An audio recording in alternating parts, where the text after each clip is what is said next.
सबसे पहले तो आपको प्यारी सी नमस्कार और मैं एक बार फिर स्वागत करता हूं आपके अपने चैनल साइंस गुरु बलवंत पे। और आज हम पढ़ने वाले हैं एक नया टॉपिक जिसका नाम नहीं बताऊंगा, थोड़ी देर में बताऊंगा, ठीक है ना। और आप मेहनत करते रहिए।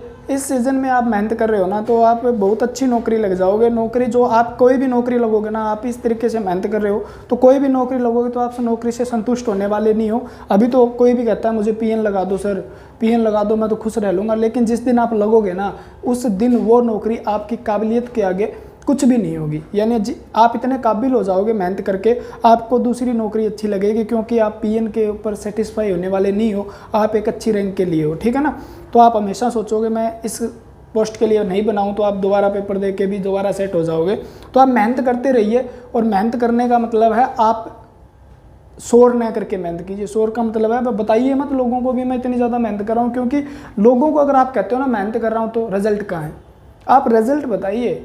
मेहनत अपने आप वो बता देंगे भी आपने मेहनत की थी। जिस दिन नौकरी लगोगे ना तो जिसने आपको देखा हो चाहे नहीं देखा हो तो उसने एक ही बात निकलेगी, अरे बंदा मेहनत इतनी कर रहा था तो नौकरी तो लगना ही था, ठीक है। तो आप मेहनत करते रहिए और मेरी तरफ से आपको बहुत बहुत शुभकामनाएं हैं। जल्दी से कॉन्ग्रेचुलेशन लिखने का मौका दीजिए हमें भी, ठीक है। तो हम चलते हैं, हमारा जो टॉपिक होगा उस टॉपिक का नाम होगा आज बहुत ही अच्छा सा प्यारा सा है जो आपके डेली लाइफ से जुड़ा हुआ भी है, ठीक है। यानी आपकी रूटीन होती है उससे जुड़ा भी हुआ है, सारी बायोलॉजी लगभग जुड़ी होती है, जिसका नाम है एक्सक्रीटरी सिस्टम। बहुत ही बिल्कुल समझने वाला टॉपिक है। बायो वैसे समझने वाली या रट्टे मारने वाली कोई 5-10% चीज़ें होती है, वो बता देता हूँ, ट्रिक से भी करवानी पड़े मुझे। उत्सर्जन तंत्र पढ़ने वाले हैं जनाब आप। देखो कितना प्यारा सा टॉपिक है, ठीक है, डायग्राम के साथ पढ़ें। यानी उत्सर्जन क्या, तंत्र क्या है, मुझे नहीं पता, आपको भी नहीं पता होगा, ठीक है ना। लेकिन मैं एक बात बता देता हूँ।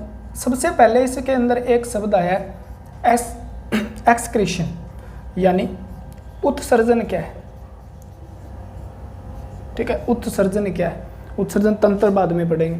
यानी हमारे शरीर के अंदर, ठीक है ना, मेटाबॉलिक वेस्ट प्रोडक्ट हैं, ठीक है। ड्रेन आउट,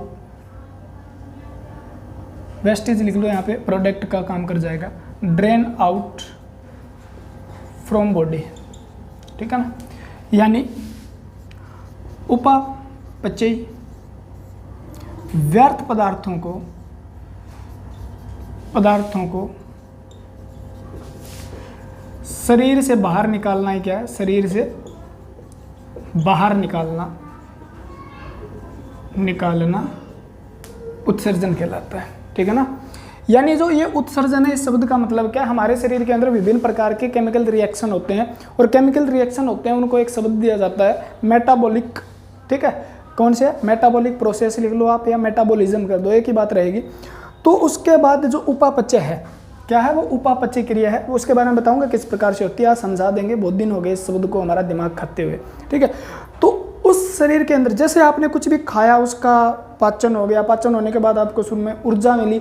तो जैसे जैसे कोई भी, जैसे आप बाइक लेके जाते हो मान लो, तो बाइक से आपको लाभ तो हो रहा है, क्या हो रहा है, बेनिफिट तो हो रहा है भी, चलने में उसके अंदर पेट्रोल खपत हो रहा है, लेकिन उससे वेस्ट पदार्थ भी तो निकलता है ना, कार्बन डाइऑक्साइड, कार्बन मोनोऑक्साइड, ठीक है। तो वो वेस्ट पदार्थ, उसी प्रकार हमारे शरीर को जिस प्रकार एनर्जी मिलती है तो उसके अंदर हमें कुछ क्रियाएं होती है, वहाँ से क्या है, वेस्ट प्रोडक्ट भी मिलते हैं, वेस्ट मटेरियल भी मिलता है, यानी व्यर्थ पदार्थ भी मिलते हैं, जिन्हें शरीर से बाहर निकालना जरूरी हो जाता है। जिन्हें शरीर से क्या निकालना है, हमें बाहर निकालना है। अगर उन्हें बाहर नहीं निकाला जाए तो हमारे शरीर में विभिन्न प्रकार के रोग फैलाएंगे वो, क्योंकि वो क्या है, वेस्ट है। आपके घर में कचरा हो जाए उसको बाहर निकालना जरूरी है, नहीं तो हमारा घर में क्या है, बदबू आने लगेगी। तो उसी प्रकार हमारे शरीर के अंदर ऐसे पदार्थ जो हमारे शरीर के लिए नुकसानदायक है उनको बाहर निकालना ही क्या है, उत्सर्जन है, ठीक है ना। तो उत्सर्जन, और जो इस उत्सर्जी पदार्थ जो बाहर निकाल रहे हैं और जिनका उत्सर्जन जिस अंगों के द्वारा हो रहा है वो क्या कहलाएंगे, उत्सर्जी अंग कहलाएंगे। और उत्सर्जी अंगों से मिलकर बनना होता है कि उत्सर्जन तंत्र। बात कंप्लीट हुई, ठीक है। कौन से अंग है वो अपने आप डिस्कस करूंगा, आप परेशान ना हो। यानी उत्सर्जी पदार्थों का उत्सर्जी अंगों के द्वारा शरीर से बाहर निकालना है क्या, उत्सर्जन है। क्लियर हुई बात। इस शब्द को समझना जरूरी है, बार बार यहाँ से क्वेश्चन आता है, ठीक है ना, यहाँ से क्वेश्चन बन जाता है इंपॉर्टेंट। तो एक बात बता दूं मैं, मेटाबॉलिक यहाँ पे रिएक्शन क्या है, ठीक है ना। आप ये कह सकते हो इसे दोनों शब्द के लिए एक शब्द भी प्रयोग कर सकते हो, मेटाबॉलिज्म, मेटाबॉलिज्म, ठीक है ना, ये शब्द भी प्रयोग कर सकते हो। हिंदी में क्या बोलेंगे, उपापचय, उपापचय, ठीक है ना। आप सीधा सिंपल भाषा में आपको समझा देता हूँ, all chemical reaction in our body, या कोई भी एनिमल है उसकी बॉडी के अंदर जो केमिकल रिएक्शन हो रहे हैं वो क्या जाने जाते हैं, उपापचय की क्रिया जाने जाते हैं, यानी उपापचय क्रिया। तो उपापचय क्रिया क्या है, ठीक है ना, या मेटाबॉलिक प्रोसेस क्या है, रिएक्शन क्या है। तो आपसे पूछे तो आप क्या कहोगे जी, सभी, ठीक है, रासायनिक क्रिया हमारे बॉडी के अंदर, शरीर में सभी रासायनिक क्रिया, यानी हमारे शरीर के अंदर कुछ टूट रहा है, कुछ जुड़ रहा है, वो क्या है, मेटाबॉलिक है। जैसे आपने कुछ खाया, खाने के बाद प्रोटीन अमीनो एसिड में टूटा, क्या है, मेटाबॉलिक है, ठीक है। अमीनो एसिड फिर आगे जाके क्या अलग एनर्जी देगा हमें, वो मेटाबॉलिक है। ग्लूकोज ग्लाइकोजन में बदला, मेटाबॉलिक है। ग्लूकोज ग्लाइकोजन, यानी ग्लूकोज को ग्लाइकोजन में बदला, या ग्लाइकोजन ग्लूकोज, मेटाबॉलिक है, ठीक है ना। दोनों की विपरीत होती है, वो चीज़ मैं बता दूंगा है किस प्रकार से। यानी अमीनो एसिड ग्लूकोज या फैटी एसिड में बदला, वो भी क्या है, मेटाबॉलिक है। हमारे शरीर में रासायनिक क्रियाओं को क्या कहा जाता है, सीधा सिंपल भाषा में बताऊं, उपापचय कहा जाता है, ठीक है। उपापचय क्रिया दो प्रकार की होती है हमारे शरीर में, एक को बोलते हैं हम एनाबॉलिक या एनाबॉलिक रिएक्शन बोल सकते हो, या एनाबॉलिज्म, ठीक है। और दूसरा क्या है जी, दूसरी क्रिया होती है, यहां से क्वेश्चन बना था बहुत मस्त वाला, कैटाबॉलिज्म, ठीक है। एक तो क्या है एनाबॉलिज्म और एक क्या है कैटाबॉलिज्म।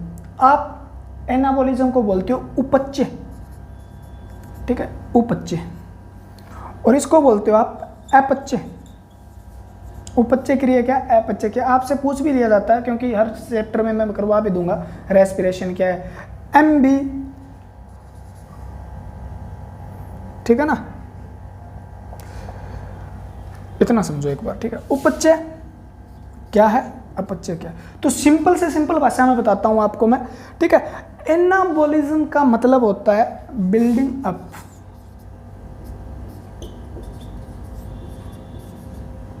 ठीक है, सीधा बात है बनाना, कोई चीज को बना रहा है, ठीक है। दूसरे का इसका मतलब क्या है, इसका मतलब है ब्रेक डाउन, सिंपल से सिंपल भाषा में, इससे सिंपल और क्या होगा, यानी आप कहोगे जी इसका मतलब क्या हुआ, तोड़ना, ठीक है। किस बनाना, किस चीज को बनाना, ठीक है। तो यानी अगर आपके शरीर में, जैसे मैं छोटी छोटी बातें बताऊं, कोई भी चीज क्या है सिंपल फॉर्म में है, कोई चीज क्या है सिंपल है यानी सरल है, ठीक है, उसको किस में कन्वर्ट कर देना, एक किस में कर, कॉम्प्लेक्स में, कॉम्प्लेक्स फॉर्म के अंदर उसको क्या कर देना, जटिल में बदल देना, क्या कहलाता है, बनाना है वो क्या है, एनाबॉलिज्म। सिंपल से सिंपल भाषा में बिल्कुल क्लियर होगा हर चीज। दूसरा इसका उल्टा, एक दूसरे के उल्टे, यानी ये क्या कर रहा है, कॉम्प्लेक्स है ना, कॉम्प्लेक्स को किस में कन्वर्ट कर रहा है, सिंपल में, यानी कोई जटिल चीज है उसको किस में बदल रहा है, साधारण में बदल रहा है, यानी सरल में बदल रहा है, ठीक है। तो ये हमारा क्या है, यानी हमारे शरीर के अंदर दो ही तो कब काम हो सकते हैं, या तो कोई चीज़ बन रही है या कोई चीज़ टूट रही है। यानी कोई चीज़ क्या तो दो से मिलकर बन रही है, या तो कोई चीज़ थी उसको दो में या चार में पांच में कितने में तोड़ा जा रहा है, यानी या तो बन रही है या टूट रही है, या तो दो से बन रही है कोई चीज़ या दो में टूट रही है। मतलब एग्जाम्पल दे रहा हूँ, जरूरी है दो में टूटे चार में टूटे, कितने में टूट सकती है, वो अलग प्रोसेस है, ठीक है। तो यानी हमारे शरीर के अंदर कुछ चीज़ें बन रही है ना, वो बात वहाँ पर किसी भी बात से आपसे पूछ लो कौन सी क्रिया है, तो आप कहोगे जी कोई चीज़ों से बन रही है, यानी बनेगी तो सब छोटी में जाएगा तो कुछ ना कुछ बनेगा, लेकिन छोटी चीज़ों से बड़ी बन रही है तो उसको क्या बोलेंगे, उपचय एनाबॉलिक रिएक्शन बोलेंगे, ठीक है ना। कैटाबॉलिक रिएक्शन के अंदर यानी अपचय के अंदर क्या है, कोई चीज़ टूट रही है, छोटे भागों में टूट रही है, तो उसे क्या बोलेंगे, ठीक है, क्या बोलेंगे, अपचय बोलेंगे। ये बात समझाने की नहीं होती, समझाने की होती है, लेकिन मैंने कभी भी नहीं देखा किसी भी ऑनलाइन लेक्चर के अंदर या ऑफलाइन के अंदर, बहुत ही कम आता, क्योंकि ये थोड़ा सा फिर लेक्चर लंबे हो जाते हैं और बच्चे पसंद नहीं करते, मेन बात यही है ना। थोड़ा सा लंबा लेक्चर हो गया ना, यार क्या समझा रहा है, उसे पता हो ना हो लेकिन वो इसे समझना ही नहीं चाहता, तो टीचर क्या सोचते हैं, अभी रहने देते हैं, हमें क्या लेना है, वो सीधा कहेंगे उपापचय क्रिया है, बस इतना कहेंगे। आपको पता हो ना हो मैटर नहीं करता, तब आपका इंटरेस्ट होता है ना, तभी समझाया जाता है। लेकिन मेरा काम क्या है, मेरा काम अलग है थोड़ा सा, मैं एक एक चीज़ समझाऊंगा। बोर्ड पे एक शब्द लिख दिया ना, आपके दिमाग में वो शब्द कभी ये नहीं होगा भी मेरे दिमाग से ये शब्द सर ने बताया था, मेरे समझ में नहीं आया। अरे क्यों नहीं आएगा, फिर पढ़ाने का मतलब क्या है, हमारा काम ही है चीज़ों को सरल बनाना, ठीक है ना। तो ये टीचर का मतलब क्या है, किताबों में लिखा हुआ है, फिर आपको क्या मतलब कॉम्प्लेक्स चीज़ें लिखी होती है, कॉम्प्लिकेटेड सा होता है, उनको आसान बना देंगे हम, ठीक है ना, यही हमारा काम है, ठीक है ना। तो टीचर का मतलब है सिखाने वाला, न कि पढ़ाने वाला, ठीक है। उपचय क्या है, तो अब एक एग्जाम्पल दे देता हूँ मैं। जैसे सिंपल फॉर्म आप कहो जी कोई एक बता दो, मैं कह दूँ जी आपके शरीर में ग्लूकोज था, मैंने ये चीज़ पढ़ा दी इसलिए मैं इसका एग्जाम्पल दूंगा। हमारे शरीर में ग्लूकोज था, उससे क्या बन गया, ग्लाइकोजन बन गया जी। वाह जी वाह, ये बात तो आपने बताई होगी, और नहीं बताई तो आप जाके देख लो, लीवर वाले में देख लो, ठीक है ना, हर जगह बता देता हूँ मैं तो। अरे क्या ग्लूकोज से क्या बन गया, लीवर के द्वारा ग्लाइकोजन में बदला गया। हाँ जी, ग्लाइकोजन में बदला गया, ठीक है ना। तो ग्लाइकोजन में बदला गया तो वो कौन सा था, वो एनाबोलिज्म था। क्लियर है ना, एनाबोलिज्म। हमारे शरीर के अंदर अमीनो एसिड मिलते हैं, ठीक है ना। अमीनो एसिड से आरएनए क्या बना देता है, प्रोटीन बनाता है, यानी अमीनो एसिड को किस में बदला गया, प्रोटीन के अंदर बदला गया। कौन सी क्रिया है जी, क्या हो रहा है, सिंपल से अमीनो एसिड क्या सिंपल था, प्रोटीन बना गया, यानी कॉम्प्लेक्स फॉर्म में बदला गया। तो वो क्या है, कौन सी प्रक्रिया, एनाबोल। लेकिन एनाबोलिज्म में किसका रूप है, मेटाबॉलिज्म का, तो वो मेटाबॉलिज्म। मैं को कॉम्प्लेक्स से आप कहोगे जी सिंपल कैसे बना, तो कॉम्प्लेक्स क्या है, तो आप कह दो जी प्रोटीन था हमारे शरीर के अंदर, वो किस में बदल गया, अमीनो एसिड में बदल गया, अमीनो एसिड में बदल गया। आप कहो जी फैट था, वो किस में बदल गया, फैटी एसिड में बदल गया। कार्बोहाइड्रेट लिया थी हमने, वो किस में बदल गया, ग्लूकोज में बदल गया। तो ये क्या है, सरल में जा रहे हैं, तो वो क्या है, कैटाबॉलिज्म। आपसे पूछे आपका डाइजेशन होता है, वो पाचन क्रिया होती है, वो किस प्रकार की क्रिया, तो आपका आंसर क्या रहेगा, कैटाबॉलिज्म। मेटाबॉलिज्म तो है ही है, लेकिन उसका कौन सा भाग है, तो अपचय है। वहाँ पर क्या हो रही है, चीज़ें टूट रही है, कहाँ जा रही है, छोटे भागों में जा रही है। क्लियर है बात। हमारे शरीर के अंदर कुछ चीज़ें जुड़ रही है, वो क्या है, यहाँ से जब ये अमीनो एसिड आगे जाके और छोटे छोटे भागों में टूटेगा, कार्बन, हाइड्रोजन, नाइट्रोजन, ऑक्सीजन में टूटेगा, तो हमें क्या देगा, एनर्जी देगा। और यहाँ से हमें क्या मिलेंगे, कुछ वेस्ट प्रोडक्ट मिलेंगे, जिन्हें हम क्या बोलते हैं, मेटाबॉलिक वेस्ट बोलते हैं। इस शब्द को समझाने के लिए मैंने इतना टाइम लिया था। क्या बोलते हैं, मेटाबॉलिक वेस्ट बोलते हैं। यानी अब अमोनिया पैदा हो गई आपके शरीर में, तो नुकसानदायक है ये तो हमारे शरीर के लिए। अब ये और जटिल था, मान लो इसके लिए क्या जटिल है, तो आप कहोगे जी ग्लूकोज थोड़ा सा जटिल था, ग्लूकोज के अंदर भी कुछ और है। यानी अब जैसे जैसे आगे जा रहा है ना ग्लूकोज, तो ये किसके साथ मिला, ऑक्सीजन के साथ मिलता है जी। यानी यहाँ से क्या C6H12O6 ग्लूकोज क्या होता है, इसके साथ ऑक्सीजन मिलता है जी। ऑक्सीजन मिलता है तो ये किस में, हमें ATP एनर्जी देता है, और ATP के साथ हमें कार्बन डाइऑक्साइड देता है और जल देता है। तो कार्बन डाइऑक्साइड क्या है जी, मेटाबॉलिक वेस्ट प्रोडक्ट है। तो ये क्या हो गया, व्यर्थ पदार्थ है जिसे बाहर निकालना चाहिए, ठीक है ना। यानी यहाँ से क्या बन रही है, अमोनिया बन रही है। फिर न्यूक्लिक एसिड टूटा, न्यूक्लिक एसिड को तोड़ने में क्या हुआ, कैटाबॉलिज्म हुआ। कैटाबॉलिज्म हुआ तो वहाँ से क्या मिला, हमें क्रिएटिन मिला। तो इस बातों को समझना है हमें, इन बातों को, सॉरी, ठीक है। न्यूक्लिक एसिड टूटा तो हमें क्या मिला, यूरिक एसिड मिला, ठीक है ना, यूरिक एसिड मिलता है। तो वो क्या है, वेस्ट प्रोडक्ट हैं जिन्हें शरीर से बाहर निकालना होता है, नहीं तो वो क्या करेंगे, कुछ नुकसान करेंगे। मैं बता दूंगा किस किस प्रकार का प्रोडक्ट, वेस्ट प्रोडक्ट है वो हमारे शरीर में नुकसान करेगा, ठीक है ना, क्या नुकसान करेगा, समझ में आना जरूरी है।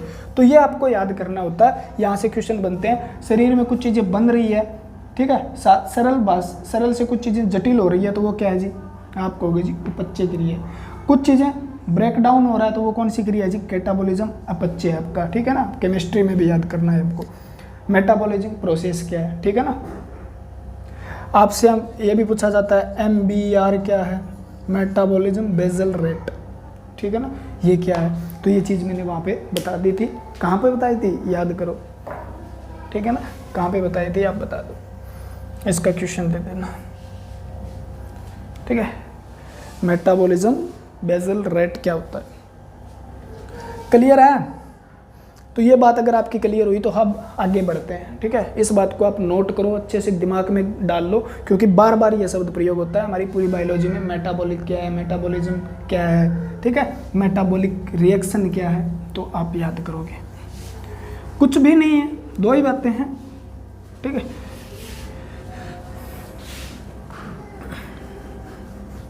क्या बातें हैं 2? अरे हमारे शरीर में जितनी क्रियाएं हो रही है वो क्या है, उपापचय। जब कोई चीज़ टूट रही है तो वो कैटाबॉलिज्म है, टूट रही है, टूट से आप कैटाबॉलिज्म से आप ऐसे भी याद रखते हो, सी से क्या हो रहा है, सी से कैटाबॉलिज्म बन रहा है, और सी से आप कट याद कर लो, क्योंकि दिमाग खराब हो जाता है। सी से कट हो रहा है, यानी कोई चीज़ को काट रहा है, काट के क्या है उसका ब्रेक डाउन कर रहा है, और ब्रेक डाउन करके वो क्या बना रहा है, कोई सिंपल फॉर्म में लेके जा रहा है। तो सी से याद कर लो आप कट, कट से आप करोगे ब्रेक डाउन, यानी तोड़ना, काटना, ठीक है। तो इससे याद रह जाएगा। बाकी दूसरा क्या जोड़ने वाला है, 2 ही तो है, एक जोड़ रहा है, एक तोड़ रहा है। क्लियर? तो यह बात अगर क्लियर होती है तो वेस्ट कौन कौन से हमारे शरीर के अंदर, मेटाबॉलिक वेस्ट कौन कौन से हैं, ठीक है, वेस्ट कौन कौन से हैं, ये बात इंपॉर्टेंट होती है। तो इस बात को इससे समझना है हमें। सारा कुछ समझाऊंगा, एक एक चीज़ बेस से लेकर चलता हूँ मैं। मुझे हमेशा आदत रहती है मैं बेसिक से ही करवाता हूँ, यानी आपको पता होना चाहिए उत्सर्जी पदार्थ आए कहाँ से, ठीक है। फिर आपको अपने आप कहानी याद रह जाती है, और बायोलॉजी एक कहानी की तरह ही है पूरा, यानी एक के साथ एक कड़ी जुड़ी होती है और वो खत्म हो जाती है लास्ट तक। आपको बीच से सुनना होता है तो कहानी आपको बीच से, आप फिल्म देखते हो एक कहानी है, उसको बीच से देखने में आपको मज़ा आएगा क्या? नहीं आएगा, मुझे पता है, क्योंकि आपको पहले का तो पता ही नहीं क्या हुआ। तो आपको वही चीज़ पता होनी चाहिए, शुरुआत कहाँ से हुई और इसका एंड कहाँ पे हुआ। बीच से यहाँ से स्टार्ट करूँगा तो समझ में नहीं आएगा, यही कारण है साइंस समझ में नहीं आती है आपको। तो आज के बाद ऐसा प्रोग्राम नहीं मिलेगा आपको, ठीक है। तो मेटाबॉलिक वेस्ट क्या है ये बता देता हूँ मैं आपको। ये शब्द सुने नहीं होंगे आपने, मैं बता रहा हूँ वेस्ट क्या है, क्योंकि वो चैप्टर पढ़ता है तो वो कहते हैं उत्सर्जी अंग यहाँ से स्टार्ट करते हैं। हमारे शरीर में किडनी होती है, किडनी से स्टार्ट करते हैं, किडनी पढ़ाई हमारा उत्सर्जी तंत्र खत्म। लेकिन क्वेश्चन तो और भी पूछे जाते हैं, वो कहाँ जाएंगे, ठीक है। यानी उपापचय व्यर्थ पदार्थ क्या है हमारे शरीर के अंदर, ठीक है। उपापचय व्यर्थ पदार्थ हमारे शरीर के अंदर क्या है, देखो, एक को बोल देते हैं हम ऑर्गेनिक वेस्ट, ठीक है, ये भी पैदा हो रहे हैं। दूसरा कौन से हो रहे हैं जी, यानी कार्बनिक, जिन्हें कार्बनिक का दर्जा दिया जाता है, व्यर्थ पदार्थ, कंप्लीट हुई। दूसरा हम स्पेशल नाम ले देते हैं नाइट्रोजीनियस वेस्ट, यानी नाइट्रोजन युक्त व्यर्थ पदार्थ क्या है, ठीक है। जिसके अंदर नाइट्रोजन है वो व्यर्थ पदार्थ नाइट्रोजीनियस बोलते हैं उसको, ठीक है ना। और जिसके अंदर कार्बन है उसको क्या बोलते हैं हम, कार्बनिक व्यर्थ पदार्थ बोलते हैं। तो ये बात अगर आपकी क्लियर होती है कार्बनिक जैसे कौन सा है, जैसे आपके शरीर में क्या हो रहा है जी, एक तो कार्बन डाइऑक्साइड, मेन याद कर लो आप, कार्बन डाइऑक्साइड व्यर्थ पदार्थ आपका, ठीक है ना। नाइट्रोजन वाले कौन से हैं जी, तो आप याद करोगे जी NH3 है जी, एक हमारा क्या है जी N2H4CO, ये है जी। एक और हमारा क्या है जी C5H4N4O3, याद करने की जरूरत नहीं है, याद अपने आप हो जाएंगे, ठीक है ना। ये क्यों बता रहा हूँ मैं, लिखना जरूरी इसलिए, C4H7N3O, ठीक है। इस बात को ऐसे याद करना है हमें। इसे बोलते हैं अमोनिया, केमिस्ट्री में भी काम आएंगे। इसे क्या बोलते हैं, अमोनिया बोलते हैं, एमोनिया। अमोनिया कैसे पैदा हुए बता दूंगा। इसे बोलते हैं यूरिया, यूरिया यानी यूरिया खेतों में डालते हो, 40% पाए जाते हैं उसमें बैग में, याद करना है हमें, ठीक है ना। इसे बोलते हैं जनाब, क्या बोलते हैं जी, यूरिक एसिड, यूरिक एसिड आप बोल देते हो जी, यूरिक अम्ल, ठीक है। यहाँ पे ये लिखने का मतलब आपको ये याद नहीं करना है, ये याद कर लो, फार्मूला पूछ लिया जाता है, ये याद कर लो, यहाँ से नहीं पूछा जाता। लेकिन मैं एक चीज़ यहाँ पे बताऊँगा आपको, ठीक है ना। ये क्या है जी, क्रिएटिनिन, ठीक है ना, क्रिएटिनिन, ये क्या है, क्रिएटिनिन। ये हमारे उत्सर्जी पदार्थ हैं कुछ, जो मेटाबॉलिक वेस्ट से मिलकर बने।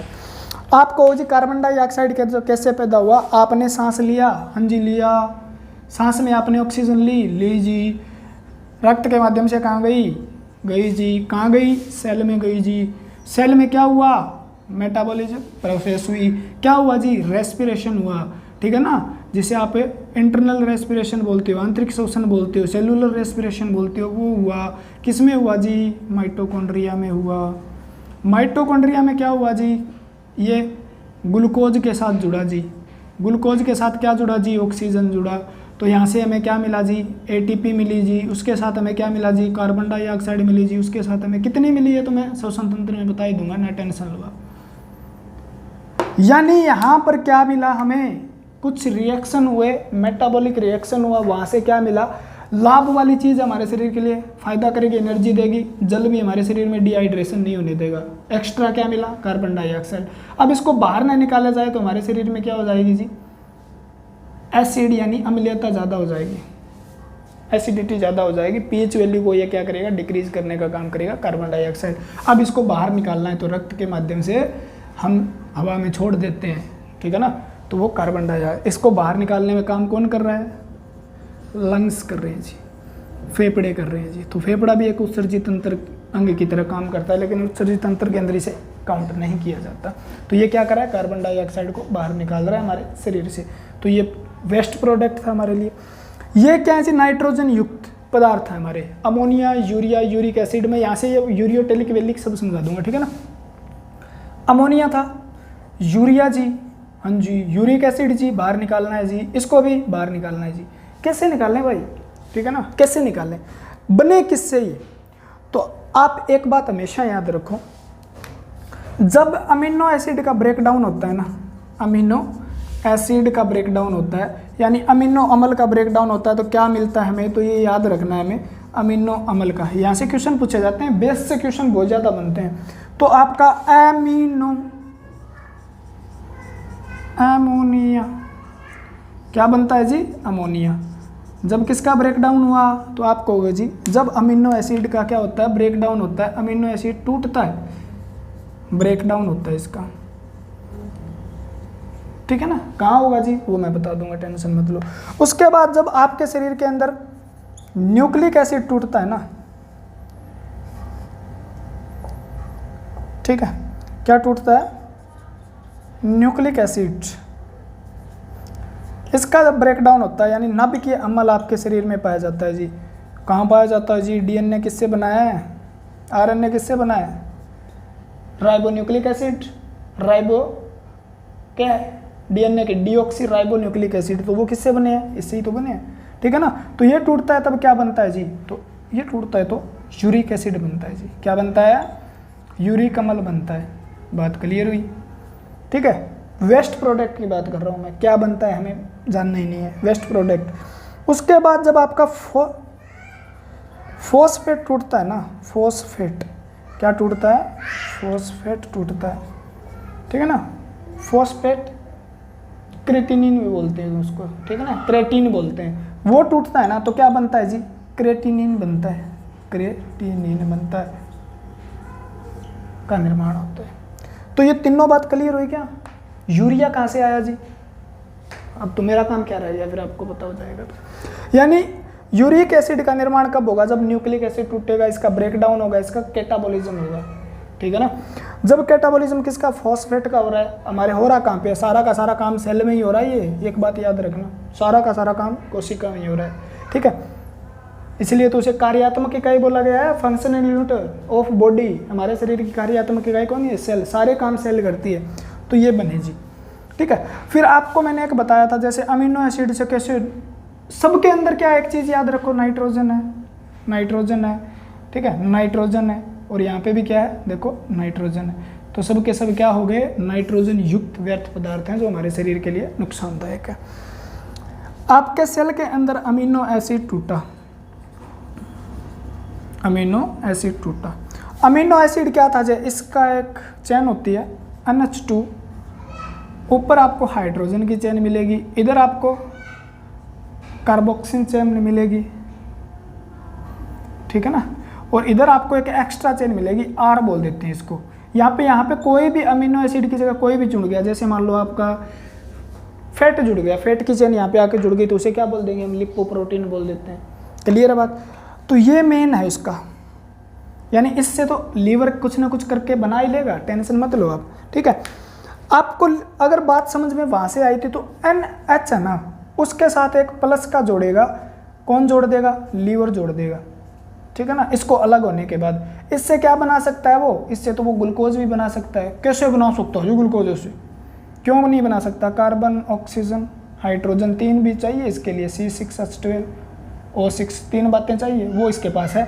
इसका कोई काम नहीं है, इसका कोई काम नहीं है। उसको बाहर करने के लिए क्या करेगा? ये हाइड्रोजन के साथ जोड़ देगा। क्या कर देगा? हाइड्रोजन के साथ एक और हाइड्रोजन इसमें जोड़ देगा, और ये क्या बना देगा? अमोनिया बना देगा। हमारा सेल क्या कर देगा? इसे अमोनिया में। अब ये अमोनिया क्या है जी? बहुत ज़्यादा टॉक्सिक है, बहुत ज़्यादा हानिकारक है हमारे शरीर के। तो ये किसके साथ जुड़ेगा? तो ये 2 मॉलिक्यूल तो किसके हो गए?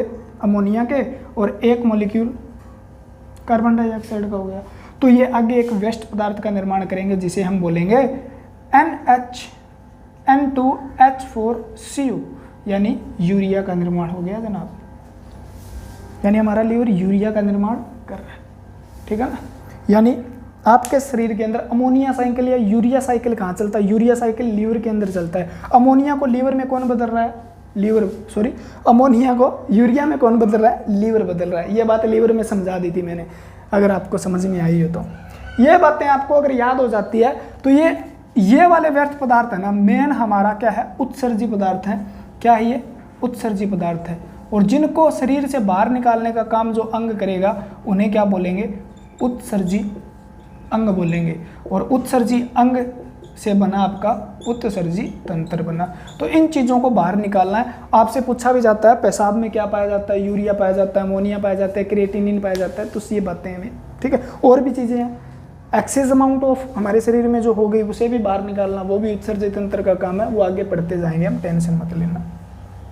अगर ये बातें क्लियर हुई तो आप एक बार लाइक कर दो, और लाइक करके शेयर भी कर दो। बहुत अच्छे बच्चों, प्यारे प्यारे बच्चों, सब नौकरी लगोगे, ठीक है ना। अपने से पढ़ने वाले मोस्ट ऑफ लग जाते हैं, पता नहीं क्यों, क्या है हमेशा, ठीक है। अपनी तारीफ खुद नहीं कर रहा मैं, कभी आके पूछ लेना, ठीक है। ऑफलाइन क्लासेस वगैरह में पढ़े हैं कोई तो उन्हीं से पूछ लेना क्या मिलता है उन्हें बेचारों को, कितनी कम फीस के अंदर क्या मिल रहा है, सोच ही नहीं सकते। आपको फ्री में ही मिल रहा है, उसकी कदर नहीं है। अक्सर फ्री में मिलने वाली चीज़ों की कदर नहीं की जाती। अब मैं पजल तो कर दिया आपको, लेकिन मैं आसान भी बना देता हूँ, ठीक है। यानी हमारे शरीर में क्या है? एक तो कार्बनिक छोड़ दो, नाइट्रोजन युक्त क्या है? नाइट्रोजन युक्त उत्सर्जी पदार्थ है। कौन कौन से है जी? आपने कहा जी अमोनिया है, अमोनिया है, बात कंप्लीट हुई। आपने ये भी कहा था जी यूरिया भी तो है, बात कंप्लीट हुई। आपने ये भी तो कहा था जी यूरिक एसिड भी तो है, हाँ जी। यानी आपके शरीर में अमोनिया है, लेकिन अमोनिया क्या है? खतरनाक है, बहुत ज़्यादा जहरीली। यूरिया है जी। तीनों से क्वेश्चन बनते हैं, किस प्रकार से बनेंगे देखो। यूरिक अम्ल है जी, ठीक है। अपना लेक्चर जो पूरा देखता है वही कुछ पाता है, जो बीच में छोड़ के चला जाता है ना, मेरे हिसाब से वो कुछ नहीं है, उसका दिमाग खराब हो जाता है पहले से। क्योंकि पूरा आप बेशरम होकर लेक्चर पूरा देखो, ठीक है ना। बेशरम होना पड़ता है, कुछ पाने के लिए बेशरम होना पड़ता है, जिद्दी भी करनी पड़ती है हमें, जिद्द, तभी जाके मंजिल मिल पाती है। अमोनिया क्या है जी? बहुत ज़्यादा जहरीला पदार्थ है। आप यहाँ पे लिख लो इस बात को, ये हाईली टॉक्सिक है।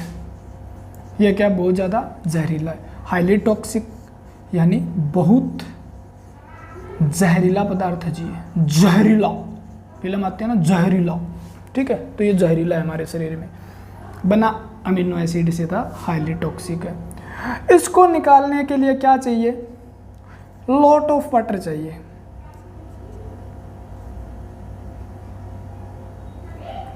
ठीक है ना। तो ये क्या करता है जी? Required lot of water to excretion, यानी बहुत ज़्यादा जल की आवश्यकता होती है इसको बाहर निकालने, इसके उत्सर्जन के लिए। क्योंकि ये क्या है जी? वाटर सोल्यूबल है, बहुत ज़्यादा वाटर सोल्यूबल यानी जल में घुलनशील है, जल में घुलनशील है। ठीक है, जल में घुलनशील है। जहरीला है, कम जल में घुलनशील है, बहुत ज़्यादा पानी चाहिए। क्या चाहिए? बहुत ज़्यादा पानी चाहिए बाहर निकालने की। तो ये बस ये बात मैं लिख देता हूँ यहाँ पे। क्या चाहिए? बहुत ज़्यादा पानी की आवश्यकता होती है, आवश्यकता होती है अमोनिया को, क्योंकि ये जल में घुलनशील है, आसानी से जल में घुलेगा। अमोनिया को बाहर निकालने के लिए, शरीर से बाहर निकालने के लिए। क्लियर है बात? इस बात को क्लियर हुआ तो यानी इसको बाहर निकालने में बहुत ज़्यादा जल की आवश्यकता है। अगर हम अमोनिया को बाहर निकालने लग जाए तो हमारे शरीर में कितना होगा? 180 लीटर पर डे फिल्ट्रेशन हो जाए। ठीक है, तो हमें बहुत ज़्यादा जल चाहिए जो हमारे शरीर में। 180 लीटर पीते तो नहीं हो आप, ठीक है ना? चलो कंफ्यूज हो जाओगे। हमें क्या चाहिए? अगर हमें अमोनिया बाहर निकालना है तो बहुत ज़्यादा क्या चाहिए? हमें जल चाहिए। अगर जल की मात्रा पूरी ना हुई तो भैया हमारे शरीर में जहर फैलाएगा, हमें क्या कर देगा? ठीक है, हमारे शरीर को टॉक्सिफाई करने का काम करेगा। लेकिन ये क्या करेगा? इसको कम में बदला जाता है, वो आगे बताने की बात है। कम में बदल के डिटॉक्सिफाई करके हमारे शरीर से निकाला जाता है।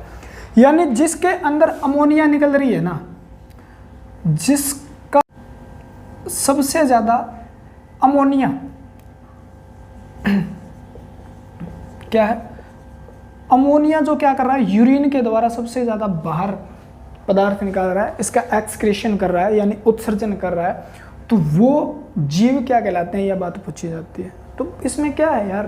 कुछ भी तो नहीं था। यानी अमोनिया को निकालने के लिए क्या चाहिए? जल ज़्यादा चाहिए। और जल ज़्यादा किसके पास होगा जी?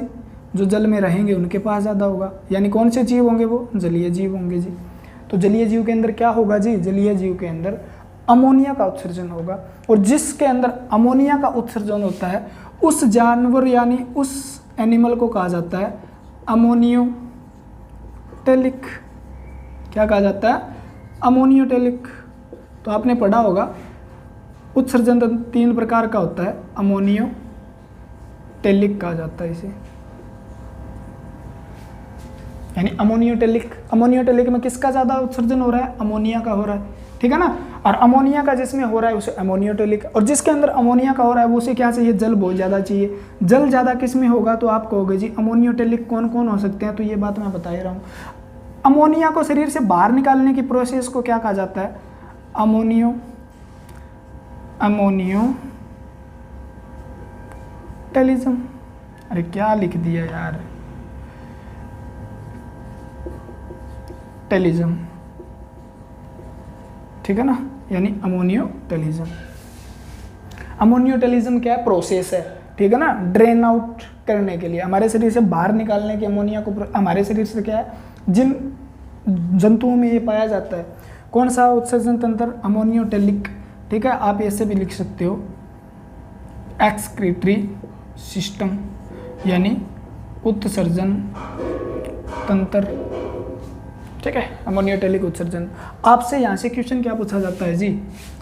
अगर आपको अमोनिया की वो बात याद होगी तो ये किस में पाया जाता है? तो एक्वाटिक ऑर्गेनिज्म, जलीय जीवों में पाया जाता है। जलीय जीवों में जो कोई बता दो जी, 1-2। फिशिज हो गई आपकी पूरी की पूरी फिशिज। यानी फिशिज का मतलब मछली, तो मछली जल की रानी है, ठीक है ना? तो ये जल की रानी है। तो मछली के अंदर क्या है? क्योंकि जल में रहती है और जल ज़्यादा है तो अमोनिया का उत्सर्जन आसानी से करती रहती है वो, ठीक है ना? जल में मिलता रहता है, बाहर जाता रहता है। तो फिशिज के अंदर। और किस में पाया जाता है जी? तो आपका एम्फीबियन, याद रखना आप, एम्फीबियन यानी उभयचर। वो भी तो जल में रहते हैं ना, उभयचर। उभयचर भी किस में रहते हैं? जब वो छोटे होते हैं ना तो वो किस में रहते हैं? जल में रहते हैं, ठीक है ना? मेंढक के अंदर 3 प्रकार का पाया जाता है। तो आप यहाँ पे लिख सकते हो जो टेडपोल होता है। क्या है? टेडपोल, छोटा मेंढक बचपन में, ठीक है ना? मछली की तरह तैरता रहता है। आप जल में देखोगे वो अंडे देते हैं, है? तो टेडपोल के अंदर कौन सा उत्सर्जन तंत्र पाया जाता है? तो शुरू में उभयचर अपना जो मतलब जनन प्रक्रिया होती है वो अंडे वगैरह देते हैं, वो हमेशा किस में देते हैं? जल में देते हैं। तो उभयचर क्या है? टेडपोल यानी मेंढक जो आपका फ्रॉग है वो क्या है? उसका छोटा बच्चा, ठीक है ना? छोटे बच्चों को अलग नाम देते हो ना आजकल, जैसे आप बेबी बेबी कहते हो, उसके बाद बेबी के बाद तो बेबा हो जाता है बड़ा होने के बाद, ठीक है। तो आप टेट्रापोल याद रखो, टेडपोल मेंढक का छोटा बच्चा, उसमें अमोनियो टेलिक पाया जाता है। बात कंप्लीट हुई। अमोनिया क्या है, बहुत ज़्यादा जहरीली है, उसको निकालने के लिए बहुत ज़्यादा जल की आवश्यकता होती है। जल की आवश्यकता होती है तो इसका मतलब जलीय जीवों में पाया जाएगा। जलीय जीव कौन से, मछली में पाया जाएगा जी, और उभयचर में, ठीक है। जो अमोनिया का उत्सर्जन करते हैं उन जीवों को क्या कहा जाता है, तो अमोनियोटेलिक कहा जाता है, ठीक है। जिनके अंदर अमोनिया का उत्सर्जन यानी यूरिन के माध्यम से अमोनिया ज़्यादा निकल रही है उन्हें क्या कहा जाता है, अमोनियोटेलिक कहा जाता है। उभयचर के अंदर कौन सा उत्सर्जन तंत्र पाया जाता है, अमोनियोटेलिक पाया जाता है। टेडपोल के अंदर कौन सा, मोस्ट इंपोर्टेंट है, बहुत ज़्यादा बार क्वेश्चन पूछा गया, टेडपोल में अमोनियोटेलिक क्योंकि वो छोटा था। उभयचर में मछलियों के अंदर कौन सा है, अमोनियोटेलिक। बात कंप्लीट हुई। अमोनिया हमारे, अब अमोनिया को ज़्यादा चाहिए, जिस जीवों के अंदर जल की मात्रा है तो सही लेकिन बहुत कम है, तो उनको क्या करेगा फिर, हमारे शरीर में क्या बना जी, अमीनो एसिड टूट गया था, हाँ जी टूट गया, टूटने के बाद क्या बन गया जी, अमोनिया बन गया था, ठीक है ना। अमोनिया, अमोनिया को जी किसके पास पहुंचा, लीवर के पास पहुंचा। अरे तू तो खतरनाक है, अच्छा खतरनाक है, तेरे को तो मैं बदलना चाहता हूँ, ठीक है, यानी आपको भी बदल दिया जाता है, आप खतरनाक हो तो यूरिया में, यानी अमोनिया क्या करता है, अमोनिया को लीवर यूरिया में बदल देता है, और यूरिया में बदलने के बाद ये इसका उत्सर्जन होता है। तो किसका, अमोनिया किस में चेंज हो गया, अब किसी जीव के अंदर यूरिया में चेंज हो गया, मान लो यूरिया में। अब यूरिया क्या है, लेस टॉक्सिक है, किसके बजाय, अमोनिया की बजाय 100 गुना तक। ये क्या है, कम जहरीला है, यानी ये क्या है, कम जहरीला है, ठीक है, जहरीला, कम जहरीला है। कम जहरीले के बाद इसको क्या चाहिए, लेस वाटर चाहिए, लेस वाटर रिक्वायर्ड लिख लो आप, यानी कम जल की आवश्यकता होती है इसका उत्सर्जन करने के लिए, कम जल की आवश्यकता होती है, जल की जरूरत होती है, ठीक है ना। इतने जल की जरूरत नहीं होती जितना अमोनिया को करना है। यानी यूरिया जो है किसके, यूरिन के माध्यम से जाएगा, यूरिन, यूरिया नाम से, यूरिया से ही तो पड़ा, यूरिन मूत्र, ठीक है ना। तो लेस वाटर की आवश्यकता होती है, यानी बहुत ही कम जल की आवश्यकता होती है। और जिसके द्वारा यूरिया का पेशाब के द्वारा उत्सर्जन किया जाता है, किसका उत्सर्जन हो रहा है जी, यूरिया का उत्सर्जन हो रहा है, यानी अमोनिया का नहीं हो रहा है, यहाँ पे यूरिया का हो रहा है। यानी जहाँ यूरिया का उत्सर्जन होता है तो उस उत्सर्जित तंत्र को क्या कहा जाता है, तो आप कहोगे जी यूरियोटेलिक, खत्म है, नाम आगे यूरियोटेलिक, यूरिया का, ठीक है ना। आप क्या लिख लो इसको, यूरियोटेलिक, और उस प्रोसेस को क्या बोलेंगे, यूरियोटेलिज्म, यूरियोटेलिक। क्या हो रहा है जी, यूरिया निकल रहा है, ठीक है ना, यूरिन के माध्यम से, यूरिन के अंदर यूरिया ज़्यादा मिलेगा, हमारे पेशाब में क्या मिलता है, यूरिया ज़्यादा मिलता है ना, तो इसमें कम जल की आवश्यकता होती है। तो ये किस में पाया जाता है, तो आप ऐसे लिखोगे जी, मैमल्स, यह पाया जाता है जी स्तनधारियों में। आप में स्तनधारी कोई भी है ना, ज़्यादातर या स्थलीय जीव जो हैं उनके अंदर क्या है, जल की आवश्यकता होती तो है लेकिन कम होती है, हमारे अंदर क्या है, कम है। तो आपसे क्वेश्चन यहाँ से ये भी पूछा जाता है, मनुष्य के अंदर यानी ह्यूमन जो है हमारा, मानव जो है, जो उसके अंदर कौन सा उत्सर्जन तंत्र पाया जाता है, तो मानव किस में आता है, स्तनधारी में तो आता है ना। तो स्तनधारी के अंदर कौन सा, यूरिया का उत्सर्जन हो रहा है, तो इसके अंदर कौन मिलेगा, यूरियोटेलिक उत्सर्जन तंत्र मिलेगा। बात कंप्लीट हुई स्तनधारियों में। और ठीक है, यहाँ से एक बात और भी लिख सकते हो आप, टेडपोल क्या था जी, जवान मेंढक है ना, यंग फ्रॉग है जो, उसके अंदर क्या में शुरू हो गया, अब वो थोड़ा जवान हो गया, ज़्यादा फुदकने लगा, ठीक है, तो यूरियोटेलिक आ गया उसमें। तो टेडपोल यानी मेंढक के अंदर। तो आप यह भी कह सकते हो अडल्ट एम्फीबियन होते हैं ना, अडल्ट वयस्क एम्फीबियन के अंदर भी कौन सा पाया जाता है, एम्फीबियन यानी वयस्क।